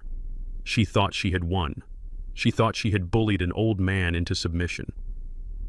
I sat there for a long time after she left. I waited until I was sure she was gone. Then I reached up and adjusted my tie. I tapped the pearl button twice to stop the recording. Got you, I whispered. I had it all. The extortion, the threat, the confession that she viewed Terrence as a puppet, the admission that she wanted to cut Beatrice out. It was perfect. It was nuclear. I signaled the waiter. He came over looking nervous. Can I get you anything else, sir? He asked. No, son, I said. Just the check. I paid the bill. I stood up. My knees didn't hurt anymore. My back was straight. The anger that had been burning inside me had transformed into a cold, focused energy. I walked out of the cafe. The sun was shining, but all I could see was the storm coming. Megan thought she had checkmated me. She thought she held all the cards. She didn't know I was playing a different game entirely. I walked back to my truck. I sat in the cab and replayed the recording in my head. I will tell them you touched me. Those words echoed in my mind. They were the nail in her coffin. She had crossed a line from which there was no return. I started the engine. I had one more person to visit, one more traitor to expose. Pastor Silas, my best friend, my brother, the man who had been sleeping with my wife for 30 years, the man who was the real father of the boy I raised. I drove toward the church. My hands were tight on the wheel. Megan was greed. Megan was evil. But Silas was betrayal. Silas was a wound that went soul deep. I was going to look him in the eye. I was going to shake his hand. And I was going to make sure that when he fell from the highest height possible. I pulled into the church parking lot. The sun cast a long shadow from the steeple. It looked like a spear aimed at the heart of the guilty. "I am coming for you, Silas," I said to the empty truck, "and God can't save you from me." Wednesday night service at First Baptist was always a spectacle, but tonight it felt like a theater of the absurd. I sat in the back pew, my hands resting on the head of my cane. The sanctuary was packed, 500 souls swaying and clapping under the warm glow of the chandeliers I had paid for. And there on the pulpit, standing under the giant cross, was the star of the show, Pastor Silas. He looked magnificent in his cream-colored suit. He held the microphone like a rock star, pacing the stage with the energy of a man half his age. He was preaching about sanctity. He was preaching about the sacred bond of marriage. Faithfulness, he boomed, his voice shaking the rafters. It is the bedrock of the soul. A man who cannot be faithful to his wife cannot be faithful to his God. The congregation shouted amen. I saw Beatrice in the front row. She had her hands raised, her eyes closed in rapture. She looked like a saint. She looked like the woman I had loved for 40 years. But I knew the truth. I knew that the man preaching about faithfulness had been sleeping with her since before my son was born. I knew that the woman praising God in the front row was poisoning my morning smoothie. It made me physically sick. The bile rose in my throat, bitter and hot. I gripped my cane until my knuckles ached, trying to anchor myself to the wooden pew. I wanted to stand up. I wanted to scream. I wanted to march down that aisle and tear the microphone from his hand and tell these good people that their shepherd was a wolf. Silas wiped his brow with a silk handkerchief. "The family," he shouted, lowering his voice to a conspiratorial whisper. "The family is a garden. You must tend it. You must protect it from the weeds of sin. You must keep the bloodline pure." I almost laughed out loud. It would have been a sound of madness. Keep the bloodline pure.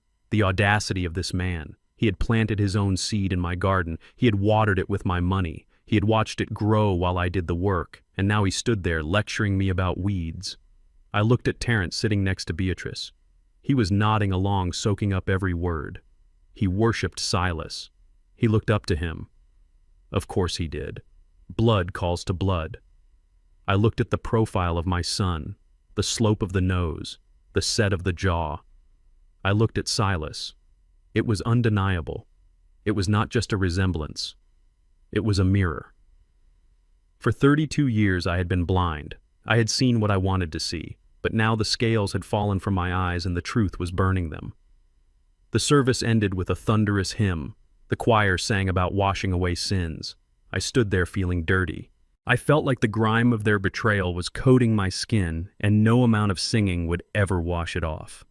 As the congregation began to file out, shaking hands and hugging, I made my move. I did not head for the exit. I headed for the stage.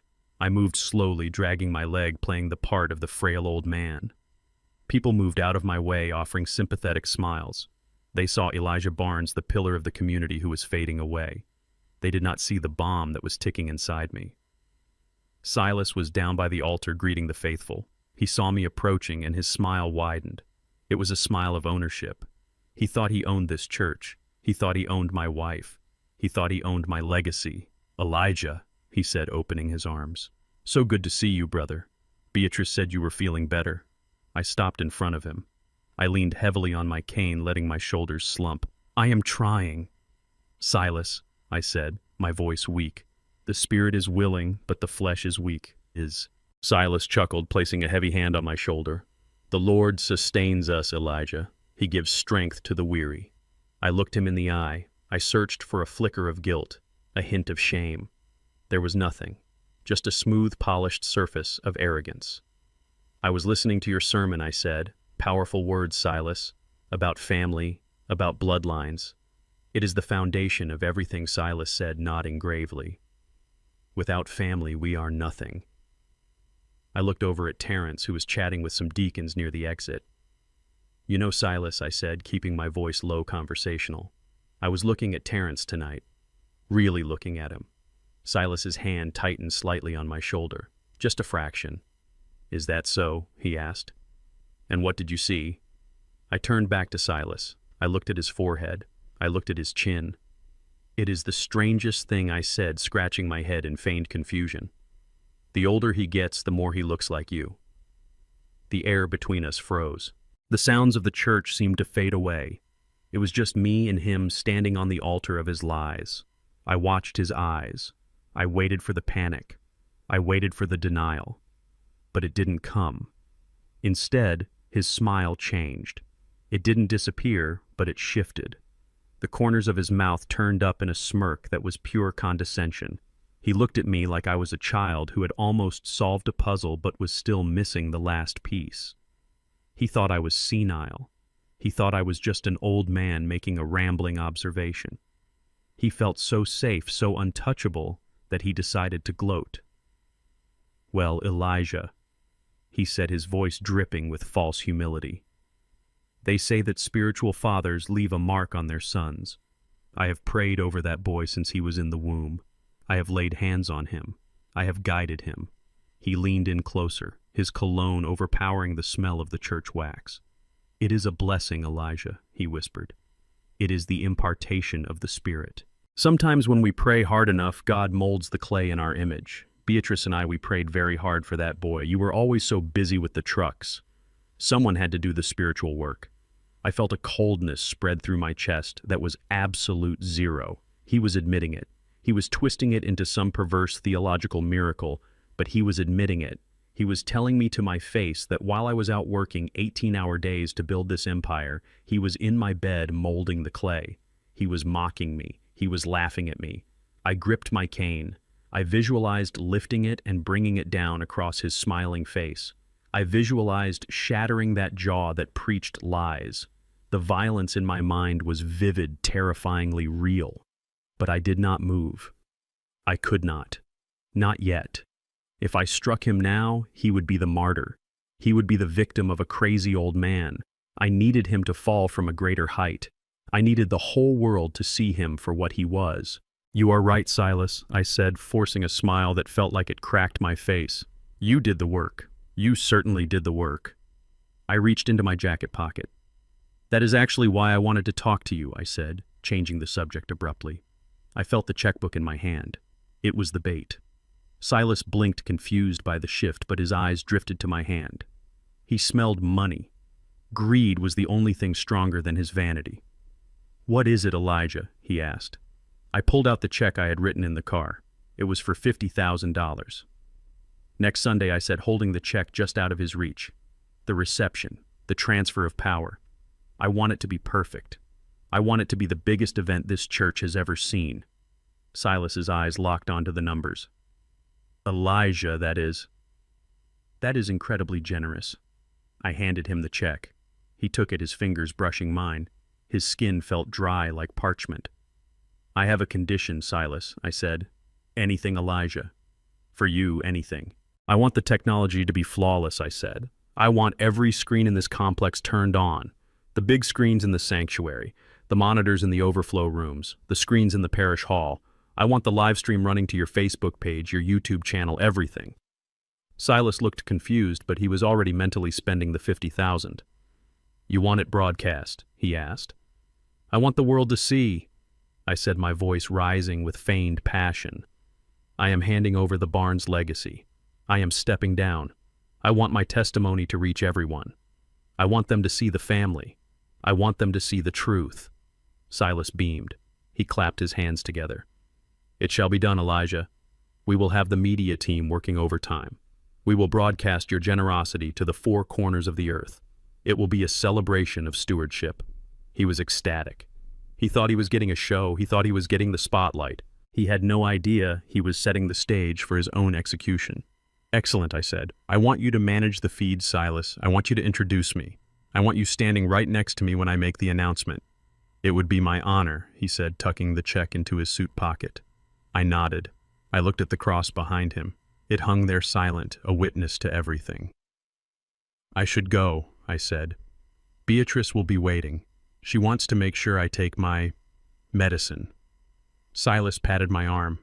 "Go home, brother. Rest. You have done a great thing today. You have secured your place in heaven." I turned and walked away. My leg dragged on the carpet, but my step felt lighter. The trap was set, the cage was locked, and the rat was inside eating the cheese. I walked past the pews, past the altar, past the lies. I walked out into the cool night air. Secured my place in heaven, he had said. Maybe. But first I was going to unleash a little bit of hell right here on earth. I climbed into my truck. I sat there for a moment looking at the church. It looked beautiful, lit up against the night sky. It looked holy. Next Sunday, those walls were going to shake. Next Sunday, the stained glass was going to rattle. I pulled out my phone and dialed Sterling. "It is done," I said. "The equipment is secured. The audience is guaranteed," good Sterling said. "I have the files ready, Elijah. The video from the restaurant, the audio from the cafe, the lab results, the footage from your kitchen. It is all compiled." "Is it locked?" I asked. "It is locked," she confirmed. "Password protected. Only you have the key. And I have set up a remote link. All you have to do is plug the drive into the church's system, and I can override their feed from here." "Perfect," I said. Elijah Sterling said, her voice softening. "Are you sure you can do this? Standing up there in front of everyone? It is going to be heavy." I looked at the checkbook on the passenger seat. I thought about the $50,000 I had just given to the man who stole my life. "I am not doing it for me, Sterling," I said. "I am doing it for the truth. The truth is heavy, but it is the only thing that matters now." I hung up. I put the truck in gear. I drove home. I drove back to the woman who was crushing pills into my drink. I drove back to the son who wasn't mine. I drove back to the daughter-in-law who was sharpening her knives. Let them sleep tonight. Let them dream of their mansions and their yachts. Let them think they have won. Because Sunday was coming. And on Sunday, the wrath of Elijah was going to rain down like fire and brimstone. Saturday morning arrived with the buzzing of my phone against the mahogany of my desk. It was not a call. It was a notification from the bank app I had installed only 3 days ago. Transaction declined. $10,000. The location was L'Etoile, the most expensive boutique in the city. The item code corresponded to women's formal wear. Megan was shopping. She was out there buying the dress she intended to wear while she danced on my grave. She was trying to buy a coronation gown with the king's own gold. I sat back in my leather chair and watched the screen. A second notification popped up. Transaction declined. Then a third. She was trying again. She was swiping that platinum card harder as if force could bypass the freeze I had placed on every single account 12 hours ago. I closed my eyes and pictured the scene. I knew Megan. I knew her vanity. She would be standing at the counter surrounded by mirrors and obsequious sales clerks. She would be holding a glass of complimentary champagne. Terrence would be sitting on the velvet boyfriend couch holding her purse, looking bored and useless. The card reader would beep. A nasty, sharp sound. The clerk would look at the screen. Her smile would falter. "I am sorry, Mrs. Barnes," the clerk would say, her voice dropping to a discreet whisper. "The card has been declined." Megan would laugh. A high, nervous laugh. "Try it again," she would say. "It is a platinum card. My father-in-law has a limit higher than the national debt. You must have swiped it wrong." The clerk would try again. And this time the screen would flash a message that Sterling and I had programmed into the bank's security protocol manually. "Card stolen. Confiscate immediately. Call police." I imagined the color draining from Megan's face as the clerk pulled the card back and placed it under the counter. I imagined the manager stepping forward, his face serious. "Ma'am, we have instructions to retain this card," the manager would say.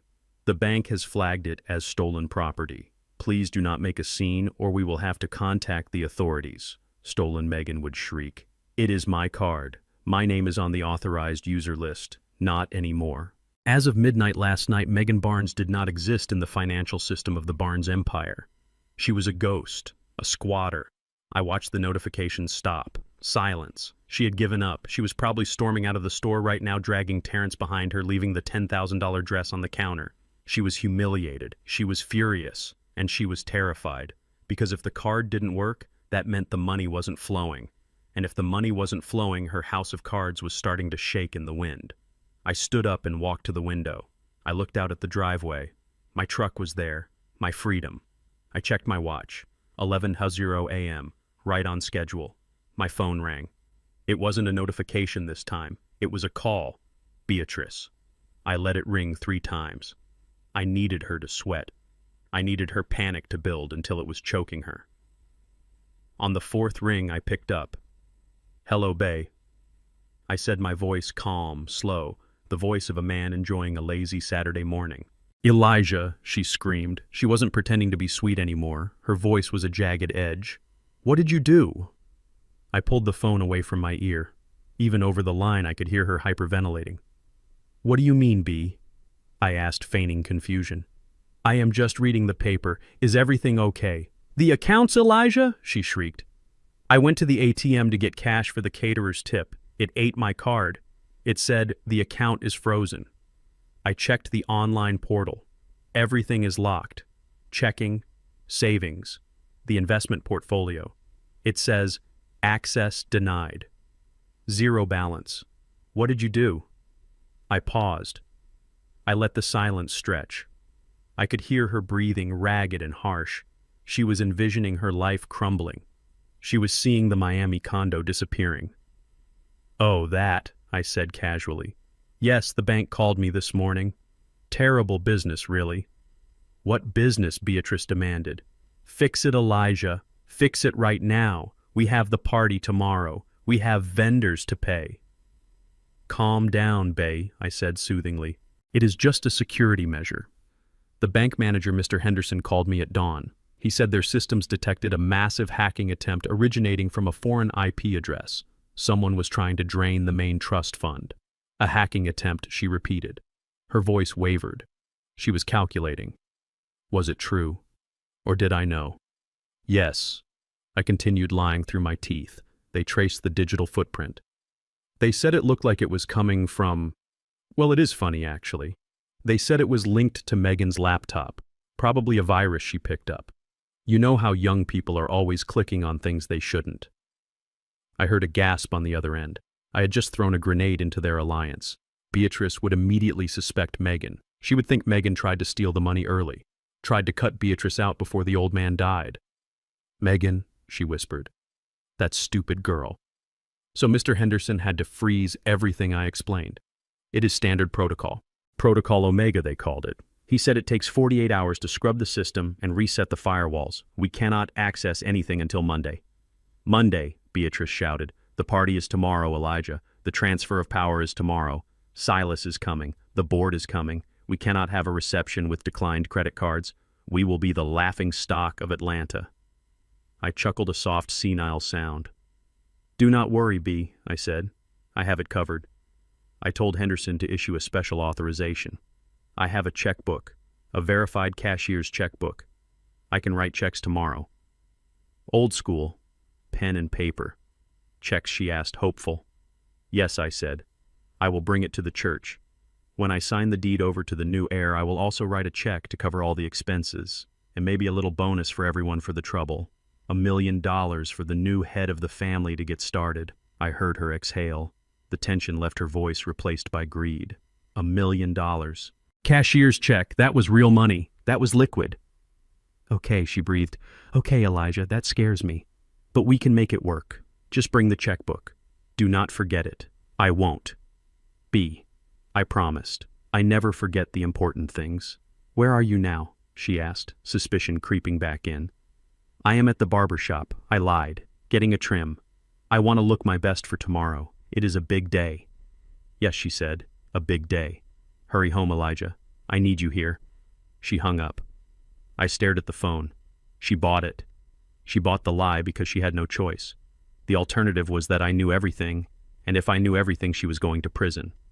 Denial is a powerful drug, and Beatrice was overdosing on it. She would go to Megan now. She would scream at her about the hacking. Megan would deny it. They would fight. The cracks in their foundation would widen into canyons. They would spend the next 24 hours watching each other with suspicion, terrified that the other one was trying to steal the pot before the game was over. But they would stay. They would stay for the party. They would stay for the checkbook. Because greed is a leash, and I was holding the handle. I drove to the barber shop not because I needed a haircut, but because I needed to be seen. I needed witnesses to say Elijah Barnes was calm. Elijah Barnes was happy. Elijah Barnes was talking about retiring and giving it all to his family. I sat in the chair while old man Jenkins trimmed my beard. Big day tomorrow, Elijah Jenkins said, snipping away. I heard you were stepping down. News traveled fast in the black community, especially church news. Yes, Jenkins, I said, closing my eyes. It is time. I am going to bless my family. I am going to give them everything they deserve. That is a good man, Jenkins said. Family is everything. I nodded. Family is everything. I left the shop looking sharp. I wore my best suit for tomorrow, a navy blue three-piece custom made in Italy. I wanted to look like a king when I dropped the guillotine. I drove past the mall. I saw Megan's car in the parking lot. She was probably in there trying to return things, trying to scrape together enough cash to buy a dress off the rack. The humiliation must be burning her alive. Good. Let it burn. I went home. The atmosphere in the house was toxic. Beatrice was in the kitchen aggressively chopping vegetables. Megan was in the living room red-eyed and sullen. Terrence was hiding in the garage. When I walked in, they all stopped. They looked at me. They were looking for signs. Did he know? Was he faking? I smiled. A big, wide, vacant smile. Who is ready for tomorrow? I asked, clapping my hands together. Beatrice forced a smile. We are ready, honey. We are so ready. Megan didn't smile. She just stared at my jacket pocket looking for the checkbook. It is going to be a beautiful service, I said. Silas has prepared a special sermon, and I have prepared a special presentation. Presentation, Terrence asked, coming in from the garage. Yes, son, I said. A video, a retrospective of all our happy memories. I gave it to the AV team this morning. It is going to play right before I sign the papers. Beatrice relaxed. Oh, that sounds lovely, Elijah. A walk down memory lane. Yes, I said. A walk down memory lane. It is important to remember where we came from and who we really are. They ate it up. They were so relieved that the money was still coming that they ignored the warning signs. They ignored the fact that I looked stronger than I should for a dying man. They ignored the fact that I was too calm about the frozen accounts. They went to bed early that night. They needed their beauty sleep. They needed to look perfect for the cameras. I stayed up. I sat in the dark living room, the same room where they had watched me die 3 days ago. I held the flash drive in my hand. The presentation. I thought about the video. The footage from the restaurant, the audio from the cafe, the results from the lab. It was all there. Every lie, every betrayal, every sin. Tomorrow I wasn't just going to show them a video, I was going to show them their souls. I stood up and walked to the window. The moon was full. It cast a pale light over the driveway. I saw a shadow move near Megan's car. I squinted. It was Terrence. He was pacing back and forth, talking on his phone. He looked agitated. I unlocked the window and slid it open just an inch. But Megan... He whispered, his voice carrying in the still night air. What if he knows? What if the hacking thing is a lie? He doesn't know you, coward. Megan's voice hissed back from the phone on speaker.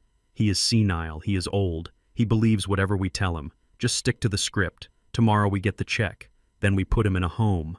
Or we finish what we started with the pills. I cannot do the pills again, Terrence said. I cannot watch him die again. You won't have to. Megan said, I will do it. I will put enough in his tea to kill a horse. Once the check clears, he is expired goods. Now go to sleep. You look like a wreck. Terrence hung up. He stood there for a moment looking up at the house. He looked up at my window. I stepped back into the shadows. He knew. He was part of the final solution. Even after I offered him a way out, even after I planted the seed of doubt, he chose her. He chose the murder. Any last lingering doubt I had, any last shred of mercy for my son vanished. He was not a victim. He was a volunteer. I closed the window. I went to my room. I laid out my clothes for the morning. My suit, my tie, and the checkbook. I opened the checkbook. I wrote a check. Pay to the Order of the West Side Orphanage. Amount all remaining assets.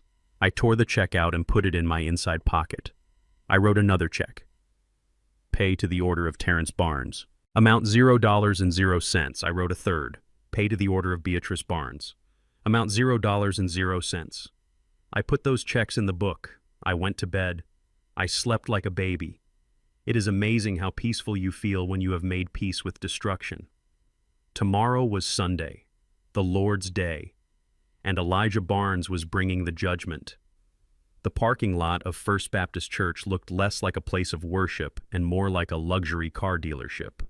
The sun glinted off the polished chrome of Mercedes and BMWs belonging to the board members and business partners I had invited. I sat in my truck for a moment watching the congregation file in. They were dressed in their Sunday best, vibrant hats and sharp suits moving like a colorful river toward the sanctuary. I adjusted my tie in the rearview mirror. It was the same blue tie I wore when I signed my first major contract 30 years ago. I looked at my reflection. The eyes staring back were not the eyes of a dying man. They were the eyes of a judge ready to pass sentence. I stepped out of the truck and leaned heavily on my cane. I had to maintain the illusion until the very last second. The air was thick with the scent of perfume and anticipation. Everyone knew something big was happening today. Rumors had spread through the community like wildfire. Elijah Barnes was stepping down. Elijah Barnes was giving it all away. I walked through the double doors. The sanctuary was packed, standing room only. I had paid for the expansion of this hall 5 years ago, and today it felt like a coliseum. The murmur of the crowd died down as I entered. Heads turned. I heard the whispers. He looks so frail. He looks tired.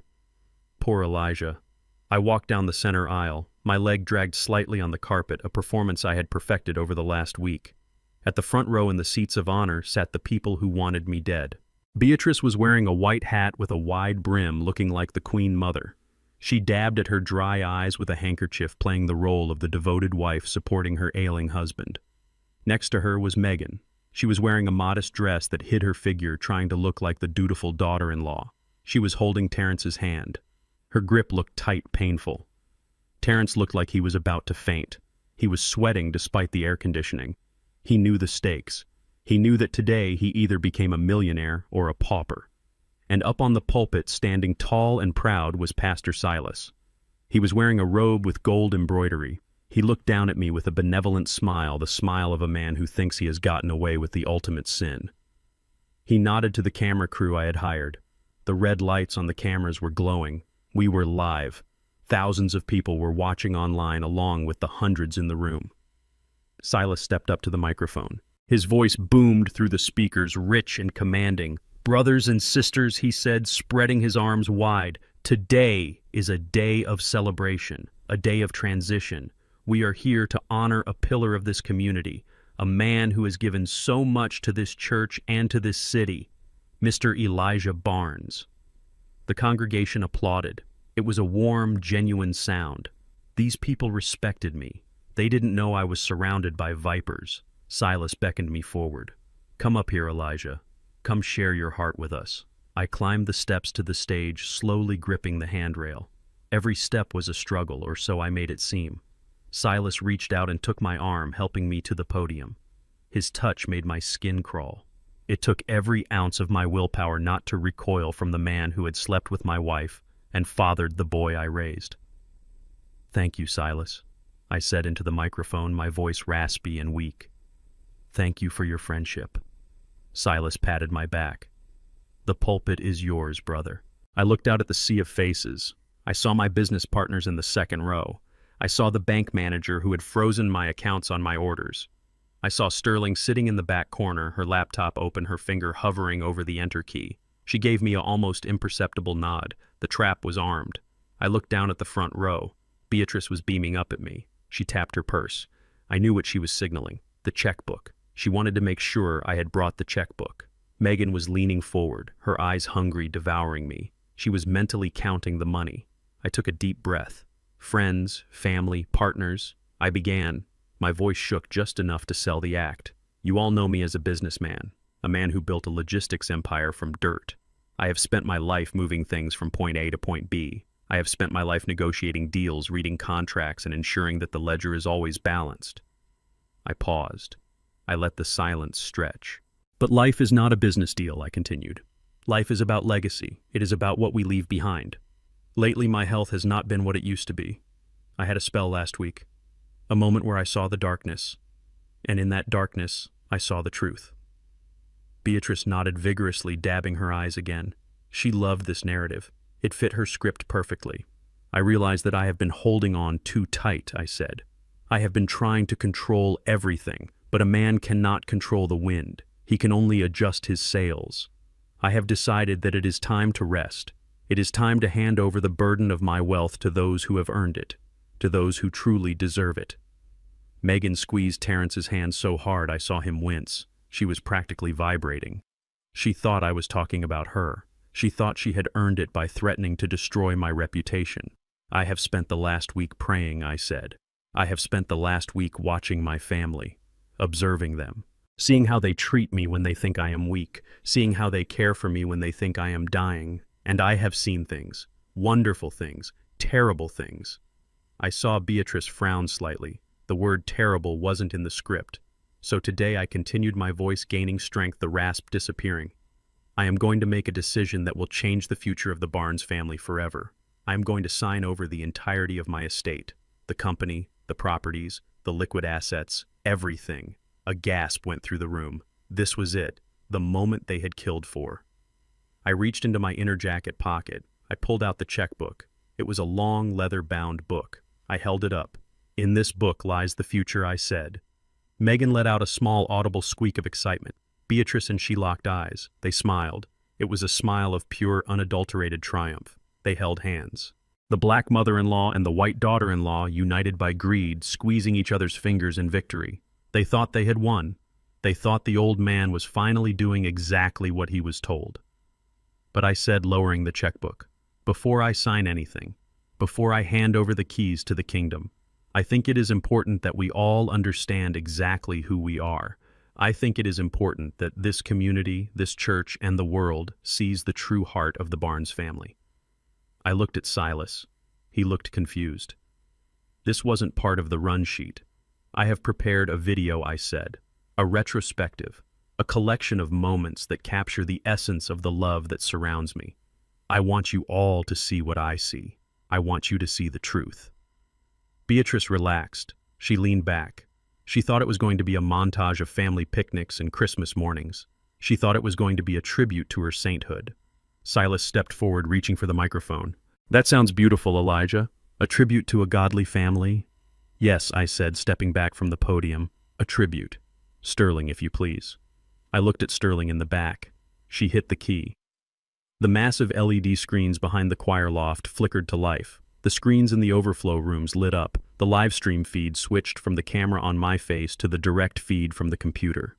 The sanctuary lights dimmed. The room went quiet. Everyone looked up expectantly, waiting for sentimental music and soft focus photos. Instead, the screen was dark and grainy. It was security footage, black and white. The timestamp in the corner read 11:45 p.m. The location tag said VIP Lounge. The sound of a door opening boomed through the church's state-of-the-art sound system. On the massive screen 20 feet high, Beatrice walked into the room. She looked vibrant. She looked nothing like the frail woman sitting in the front row. Then Megan walked in wearing her wedding dress. The sound of a cork popping echoed like a gunshot. To the stupidest man in Atlanta, Megan's voice rang out crisp and clear, amplified by $50,000 worth of audio equipment. The congregation gasped. It was a collective sound of shock. Beatrice in the front row froze. Her hand stopped halfway to her mouth. On the screen, Beatrice laughed. To Elijah, the goose that lays the golden eggs. I watched the crowd. They were confused. They didn't understand yet. They thought maybe it was a joke, a skit. Then Megan sat down on the screen and put her feet up. God, I thought today would never end, she said. Did you see his face when he gave us the deed? He actually thinks I want to spend my weekends at a lake house with mosquitoes. The confusion in the room turned to horror. People started whispering. Beatrice stood up. She turned around looking at the projection booth. Her face was a mask of panic. What is this? She shouted. Turn it off. This is a mistake. Sit down, Beatrice, I roared into the microphone. My voice was no longer weak. It was the voice of a man who commanded fleets. Sit down and watch. Silas looked at me, his eyes wide. Elijah, what are you doing? This is not appropriate for church. It is the truth. Silas, I snapped, and the truth shall set you free. Watch. On the screen, the conversation continued. It is an asset, honey, Beatrice said on screen. We liquidated in 6 months. That is $500,000 in cash. The whispers grew louder. People were pointing. Then came the moment that turned the room to ice. Megan rubbed her stomach on screen. I just hope Terrence doesn't get suspicious. It is hilarious. He thinks this baby is his. He is so dumb he actually believes the timeline works. Terrence, who had been sitting paralyzed, slowly stood up. He looked at the screen, then he looked at Megan beside him. His face was gray. Megan grabbed his arm. Terrence, that is fake. It is AI. He made it up. But the video kept playing. Whatever you do, Beatrice said on screen, do not let Elijah find out about the personal trainer. If he asks for a DNA test, we lose everything. The crowd erupted. It was chaos, shouting, gasps. Someone in the back screamed, "Oh my Lord."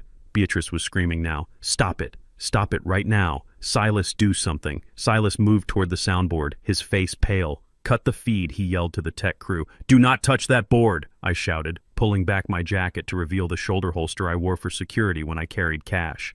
I didn't draw the weapon, but the implication was clear. Let it play. The tech crew didn't move. They were glued to the screen.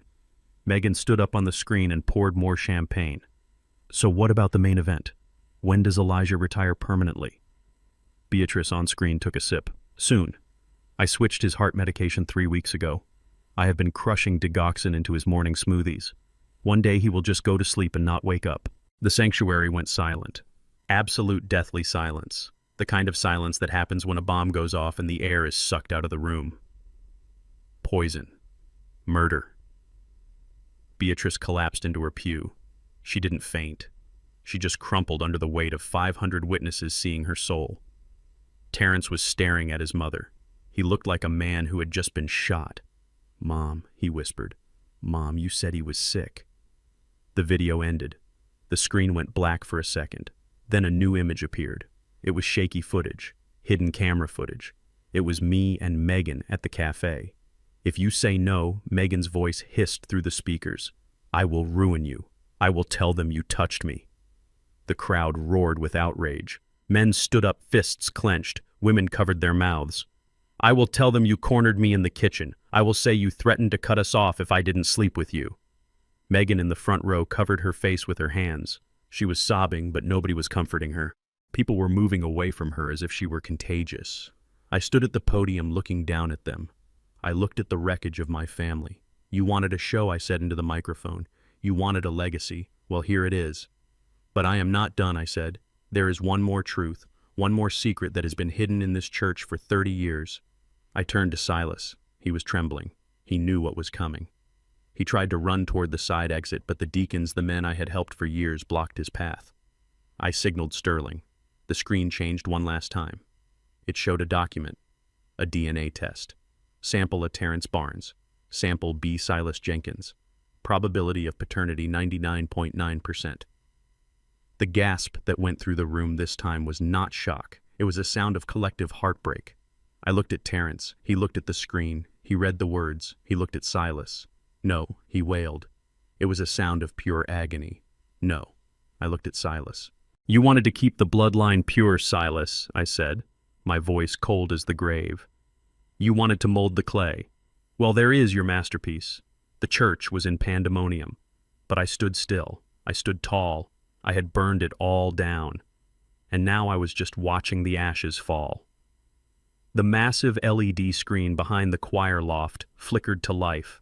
It was a monolith of technology usually reserved for displaying hymn lyrics or announcements about the church picnic. But today it was a canvas for betrayal.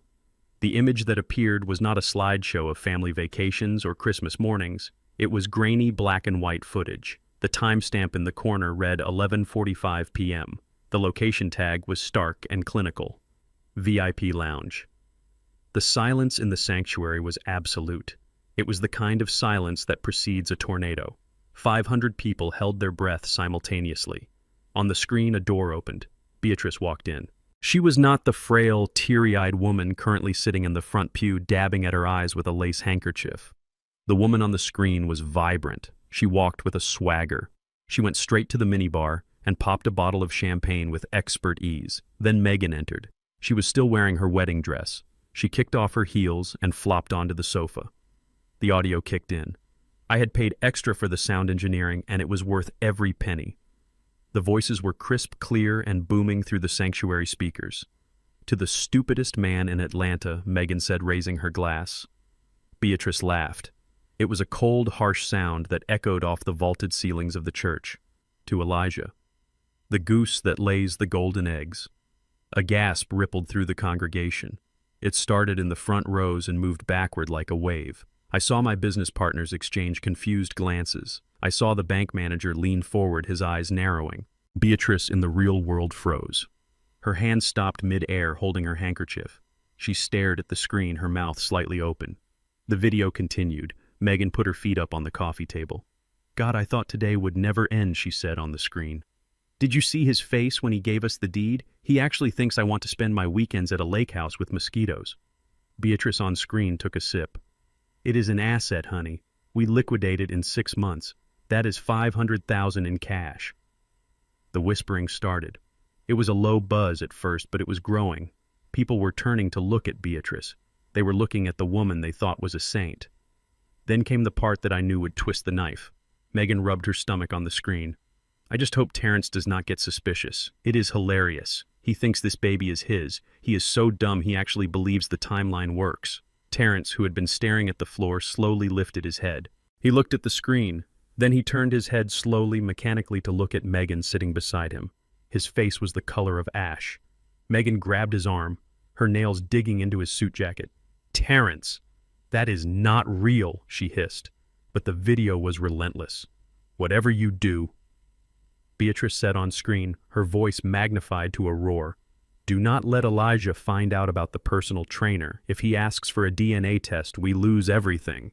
The sanctuary erupted. It was no longer a church service. It was a riot. People shouted. Someone in the back screamed out, "Oh, Lord, have mercy!" A woman in the choir dropped her hymnal. Beatrice shot up from her pew. She spun around, facing the projection booth, her face twisted into a mask of pure panic. "Turn it off!" she screamed. Her voice was shrill, hysterical. "Turn it off right now! This is fake! It is a lie!" She pointed a shaking finger at the screen. "It is AI!" she yelled, looking desperately at the congregation. You have seen the news. Seen. They can fake anything now. My husband is sick. His mind is gone. He made this up to hurt me. Silas stepped forward, his hands raised, trying to regain control of his flock. "Brothers and sisters, please," Silas shouted. "There must be a technical malfunction." I gripped the podium. I leaned into the microphone. "Sit down, Beatrice," I roared. My voice thundered through the speakers, drowning out her screams, drowning out the crowd, drowning out Silas. "I am not done yet," I shouted. "You wanted the truth. You wanted a legacy. Well, sit down and watch it." Beatrice looked at me. For the first time in 40 years, she looked at me with fear.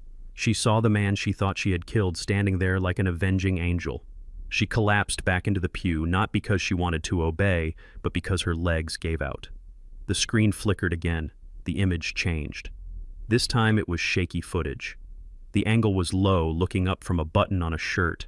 It was the hidden camera footage from the cafe.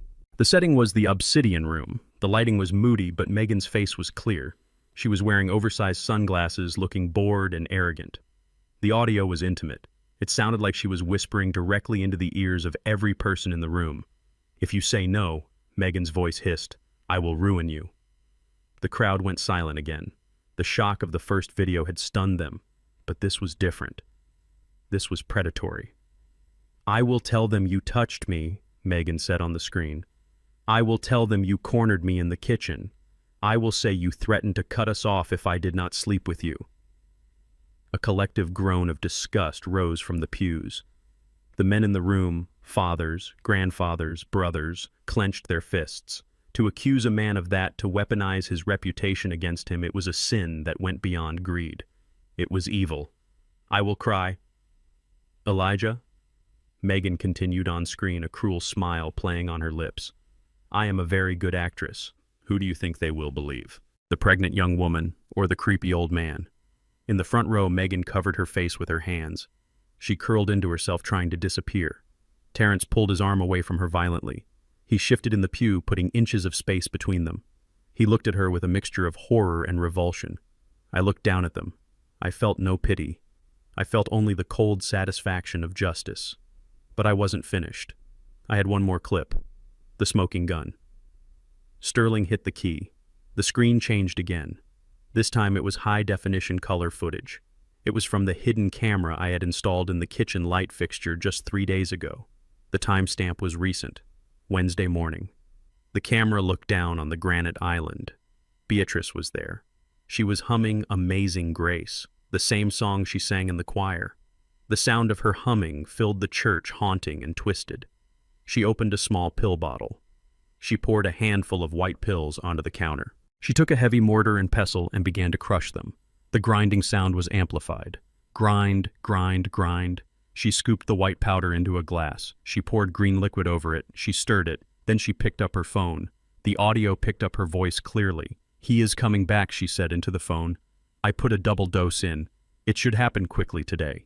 Get the paperwork ready." The congregation was paralyzed. This was not fraud. This was not extortion. This was attempted murder. I watched the faces of my friends, the people I had known for decades. They looked sick. They looked terrified. They were realizing that they had been breaking bread with a monster. Beatrice was not screaming anymore. She was staring at the screen catatonic. She was watching herself prepare to kill her husband. She was watching her soul be laid bare before God and everyone she knew. The video ended with me walking into the kitchen and taking the glass. The screen went black. I stood at the podium. The silence was heavy, suffocating. I looked at Beatrice. "You said I was sick, Bea?" I said, my voice calm but carrying to the back of the room.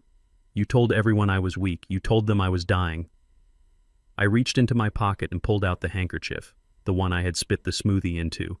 It was stained green, stiff with dried liquid. I held it up. "This is the sickness," I said.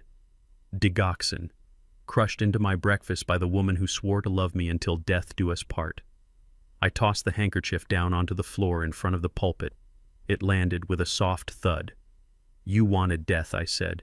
"You wanted a funeral. Well, you got one. But it is not mine." I turned to the side of the stage. Sterling was standing there. She held up a manila envelope. She nodded. It was time for the final blow. The strike that would shatter the last lie holding this family together. I looked at Terrence. He was weeping. His head was in his hands. He was broken. He thought he had lost his father. He thought he had lost his wife. He thought he had lost his mother. He had no idea that he was about to lose himself. I signaled the tech booth. The screen lit up one last time. It was not a video. It was a document. A PDF file blown up to the size of a billboard. It was a DNA test result from the private lab. At the top, in bold letters, it read paternity test. Subject A. Terrence Barnes. Subject B. Silas Jenkins. I heard Silas gasp behind me. I heard him shuffle his feet, trying to back away. But there was nowhere to go. The eyes of 500 people were fixed on that screen. I read the results into the microphone. Probability of paternity, I read, 99%. The sound that came from the congregation was not human. It was a low rumble of shock and betrayal. They looked at their pastor, the man who preached faithfulness, the man who preached purity. I turned around slowly. I looked Silas in the eye. He was trembling. Sweat was pouring down his face, ruining his expensive makeup. "You wanted to mold the clay, Silas," I said. "You wanted to leave your mark. Well, there he is." I pointed at Terrence. Terrence looked up. He looked at the screen. He read the words. He looked at Silas. Then he looked at me. His face crumbled. It was the look of a man whose entire identity had just been erased. "No," he wailed. It was a sound of pure agony. "Dad, no. I am not your father, Terrence." I said, my voice devoid of emotion. "I never was. I was just the bank account. I was just the fool who paid the bills while your real father preached about morality." I looked back at the screen. "And Megan," I said. "My dear daughter-in-law." The image changed. It was another DNA test. This one was prenatal. Subject Megan Barnes. Alleged father Terrence Barnes. Result 0% probability. Subject Chad. The trainer. Result 99.9% probability. Megan let out a scream that tore through the sanctuary. She jumped up trying to run, but her dress caught on the pew. She fell to her knees, sobbing. "You are all liars," I shouted. "Every single one of you. You built a castle on a swamp of lies, and you thought I was too stupid to notice the smell." I looked out at the crowd. I invited you here to witness a transfer of power, I said, and that is what you are going to see. I reached into my pocket and pulled out the checkbook, the one Beatrice had been so desperate for. I opened it. I ripped out a check. I have liquidated the company, I said. I have sold the properties. I have drained the accounts. I held up the check. This is for $25 million, I said. It is everything, every dime I have. I looked at Terrence. I looked at Beatrice. I looked at Megan. And I am giving it all, I said, my voice ringing out like a bell to the West Side Orphanage, because they are the only children in this city who actually need a father. I walked down the steps of the podium. I walked past Silas, who was slumped against the altar. I walked past Beatrice, who was staring into nothingness. I walked past Terrence, who was curled into a ball on the floor. I walked down the center aisle. The congregation parted for me like the Red Sea. They looked at me with awe. They looked at me with fear. I walked out the double doors into the bright, blinding sunlight. I was alone. I had no wife. I had no son. I had no money. But for the first time in 40 years, I was free. The silence in the sanctuary was fragile, like glass waiting to shatter. I stood at the podium looking down at the man who had called me father for 32 years. Terrence was trembling. His face was a mask of confusion and terror. He looked at me pleading with his eyes, begging me to stop, begging me to save him from the avalanche I had started. But I could not save him. I could not save a man who had stood by and watched me die. I signaled Sterling again. The massive screen behind me flickered. The image of the poison handkerchief vanished, replaced by a document that was stark and clinical. It was a DNA test report. The font was large legible, even from the back row of the balcony. "Terrence," I said, my voice booming through the speakers. "Look at the screen, son. Look at the truth your mother has hidden from you since the day you were born."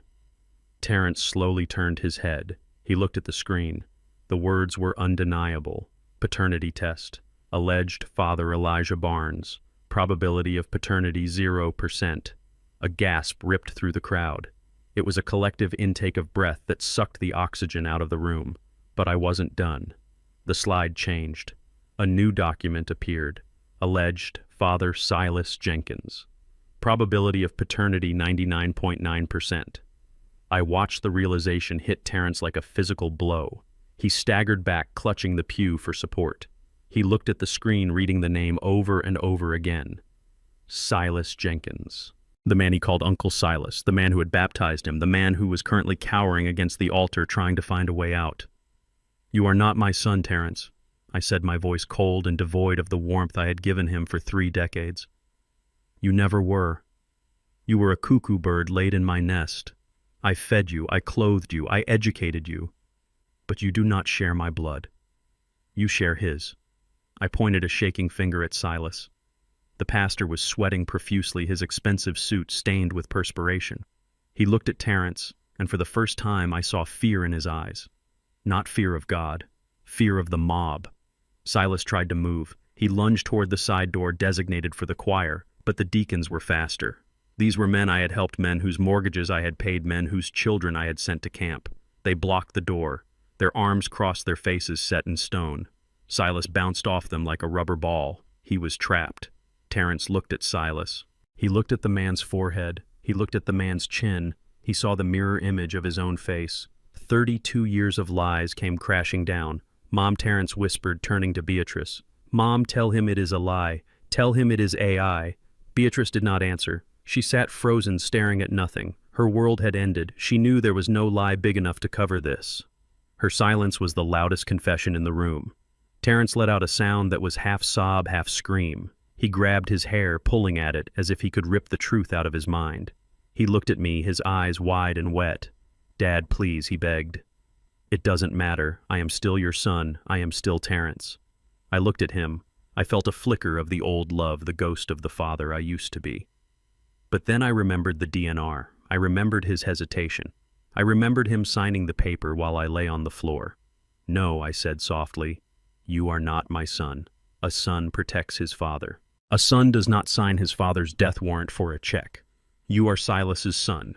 You have his blood, and you have his character, weak, greedy, and disloyal." I turned my gaze to Megan. She was trying to make herself small, trying to disappear into the woodwork of the pew. She thought the storm was focused on Terrence. She thought she could slip away in the chaos. "And you, Megan?" I said, my voice sharpening. My dear daughter-in-law. Or should I say the mother of my supposed heir? Megan flinched. She looked up at me, her eyes darting around the room looking for an exit. You were so worried about the trust fund, I said. You were so worried about the timeline. You told Beatrice the baby would secure the fortune. You told her it didn't matter who the father was as long as Terrence signed the birth certificate. Megan stood up. Her face was red with rage and humiliation. Shut up, old man, she screamed. You don't know anything. This baby is a Barnes. It is Terrence's baby, is it, I asked. Are you sure about that? Because I seem to recall you mentioning a personal trainer, a man named Chad. The screen changed again. This was the final nail. It was a series of photos. High-definition telephoto shots taken by the private investigator Sterling had hired. The first photo showed Megan entering a budget motel on the outskirts of town. She was wearing a hoodie trying to hide her face, but there was no mistaking her. The second photo showed a man opening the door. He was young fit, wearing a gym tank top. He pulled her inside. The third photo was a document, a prenatal paternity test. The sample had been obtained from the amniocentesis fluid Megan had done last week. I had pulled strings. I had called in favors. I had paid a lot of money to get those results intercepted. Subject fetus, alleged father Terrence Barnes. Probability of paternity 0%. Alleged father Chad Miller. Probability of paternity 99.9%. The crowd erupted. It was pandemonium. People were standing on the pews, shouting, pointing. The sanctity of the church was gone, replaced by the visceral thrill of justice being served raw and bloody. Megan screamed. It was a primal sound of defeat. She clawed at her face, her nails leaving red streaks on her perfect makeup. She looked at Terrence. Terrence was staring at the screen. He looked like a man who had been hollowed out. He had lost his father. He had lost his mother. And now he had lost his wife and his child. He realized in that moment that he was the biggest fool in Atlanta. He had been played by everyone. He had betrayed the only man who ever loved him for a woman who was carrying another man's child, and a mother who had used him as a pawn. You lied to me, Terrence whispered. His voice was small broken.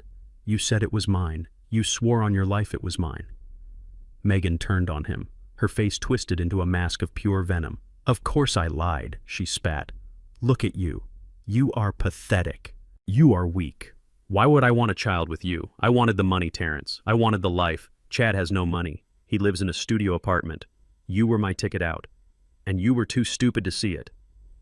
She pushed him. She shoved him hard in the chest. You couldn't even kill your father, right? She screamed. You hesitated. If you had just let him die on the floor, we would be rich right now. But you are a coward. You are a failure. Terrence staggered back. He looked at his hands, the hands that had signed the DNR, the hands that had failed to dial 911. He looked up at me. He looked at Silas. He looked at Beatrice. He let out a roar of anguish. He fell to his knees in the middle of the aisle.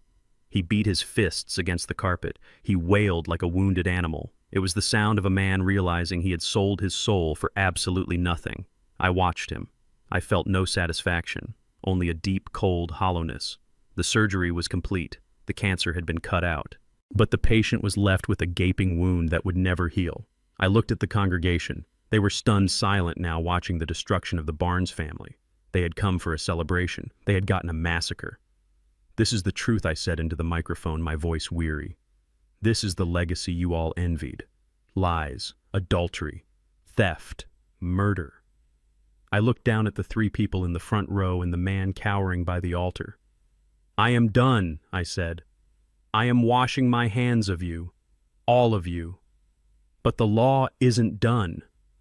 The wail of sirens cut through the humidity of the Georgia morning. It was a sharp, piercing sound that grew louder with every second, drowning out the murmurs of the congregation. I had timed it perfectly. Sterling had made the call the moment the video of the poisoning played. The police were not coming to investigate. They were coming to arrest. The heavy oak doors at the back of the sanctuary burst open. Sunlight flooded in, silhouetting 6 uniformed officers and the chief of police himself. Chief Miller was a good man, a man I had played poker with for 20 years. He walked down the center aisle, his face grim, his hand resting on his belt. Sterling stood up from her seat in the back and pointed to the front row. That is them, Chief, she said, her voice cutting through the tension. Beatrice Barnes and Megan Barnes. We have digital evidence of conspiracy to commit murder, attempted murder, and fraud. And Silas Jenkins for embezzlement and fraud. The officers moved with efficiency. 2 of them flanked Silas at the altar. He tried to straighten his robe, tried to regain some of his pastoral dignity. "This is a mistake," he stammered. "I am a man of God. You cannot arrest me in my own church." "You are a thief, Silas," Chief Miller said, snapping the handcuffs onto his wrists.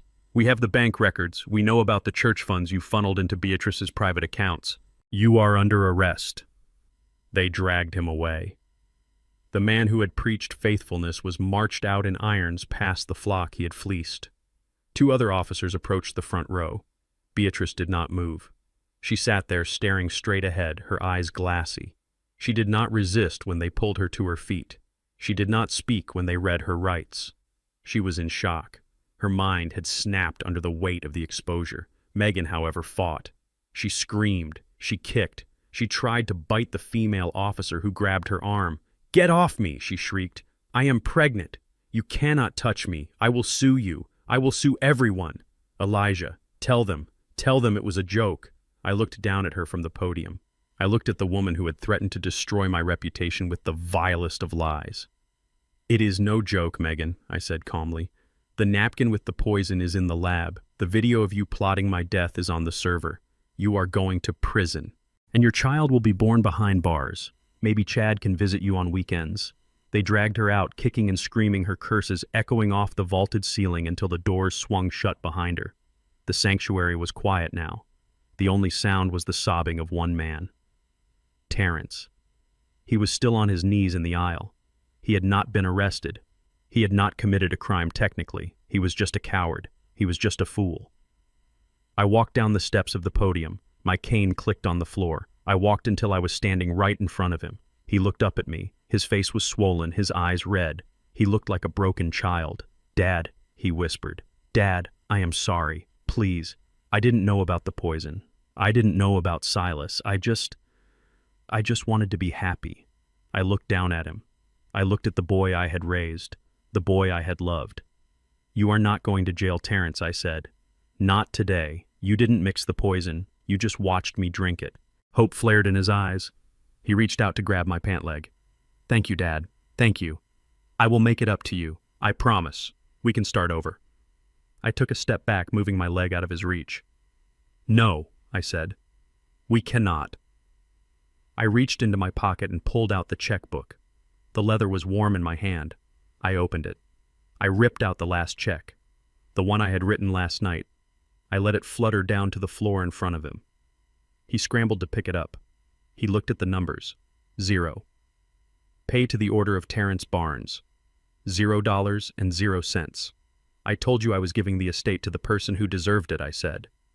"And I have." I pointed to the back of the room where the director of the West Side Orphanage was sitting looking stunned. "I sold the company yesterday, Terrence," I said. "I sold the properties this morning. I liquidated the stocks. It is all gone, every penny. $25 million. It has all been donated to the orphanage trust." Terrence stared at the check. He shook his head. But how will I live?" he stammered. "I have no job. I have debt. The house belongs to the new owners," I said. "You have 24 hours to vacate. The cars are leased, they go back tomorrow. You have nothing, Terrence. You are 32 years old and you are starting from 0. I leaned in closer, my voice dropping to a whisper. "You are not a victim's son. You are a man who made a choice. You chose the easy way. You chose the lie. Now you have to live with the truth. You have to work. You have to sweat. You have to struggle. Just like I did. Maybe it will make a man out of you yet, but I won't be there to see it." I straightened up. I adjusted my jacket. "I am done," I said. I turned my back on him. I walked down the aisle. The congregation parted for me. They looked at me with awe. They looked at me with fear. They saw a man who had burned his own life to the ground to cleanse it of rot. I walked out of the double doors. The sun was blinding. The heat of the day hit me, but I felt cool. I felt light. Parked at the curb was not my old truck. It was a convertible. A vintage 1967 Shelby Cobra cherry red. It was the car I had always wanted. The car Beatrice said was too flashy, too irresponsible. I had bought it cash yesterday. I walked over to it. I opened the door. I threw my cane into the passenger seat. I didn't need it anymore. The weight I had been carrying was gone. I climbed into the driver's seat. The leather was hot. I put on a pair of aviator sunglasses. I looked in the rearview mirror one last time. I saw Terrence standing in the doorway of the church watching me. He looked small. He looked insignificant. I turned the key. The engine roared to life, a deep, throaty growl that vibrated in my chest. I shifted into gear. I didn't wave. I didn't look back. I pressed the gas pedal and the car shot forward. I drove away from their church, away from the lies, away from the family that never was. I was 70 years old. I had no wife. I had no son. I had no empire. But as the wind hit my face and the road stretched out, looking back on everything that happened, I realized my biggest mistake wasn't trusting the wrong people. It was ignoring myself. I believed that money, sacrifice, and silence could keep a family together. I told myself that if I gave enough, endured enough, things would somehow work out. But the truth is, love built on fear and denial never lasts. If I could speak to my younger self, I would say this: don't become someone who stays quiet just to avoid losing others. Don't convince yourself that something is fine when your heart has been warning you for a long time. Trust is precious, but it only has meaning when it's met with honesty and respect. The lesson I take from this story is simple but painful. Listen to your instincts. Ask questions when things don't feel right. And don't be afraid to face the truth even when it hurts. The truth may destroy a false sense of peace, but it's also the only thing that can protect your dignity and help you start again. If this story resonated with you, I'd really appreciate it if you shared your thoughts in the comments. And if you believe stories like this can help others reflect on their own lives, feel free to share the video and subscribe to the channel so we can continue these conversations together. Thank you sincerely for staying with me until the end. And before you move on, please note the next story includes some fictional elements created for educational and reflective purposes. If this isn't something you'd like to hear, you're welcome to exit and choose content that feels more suitable for you.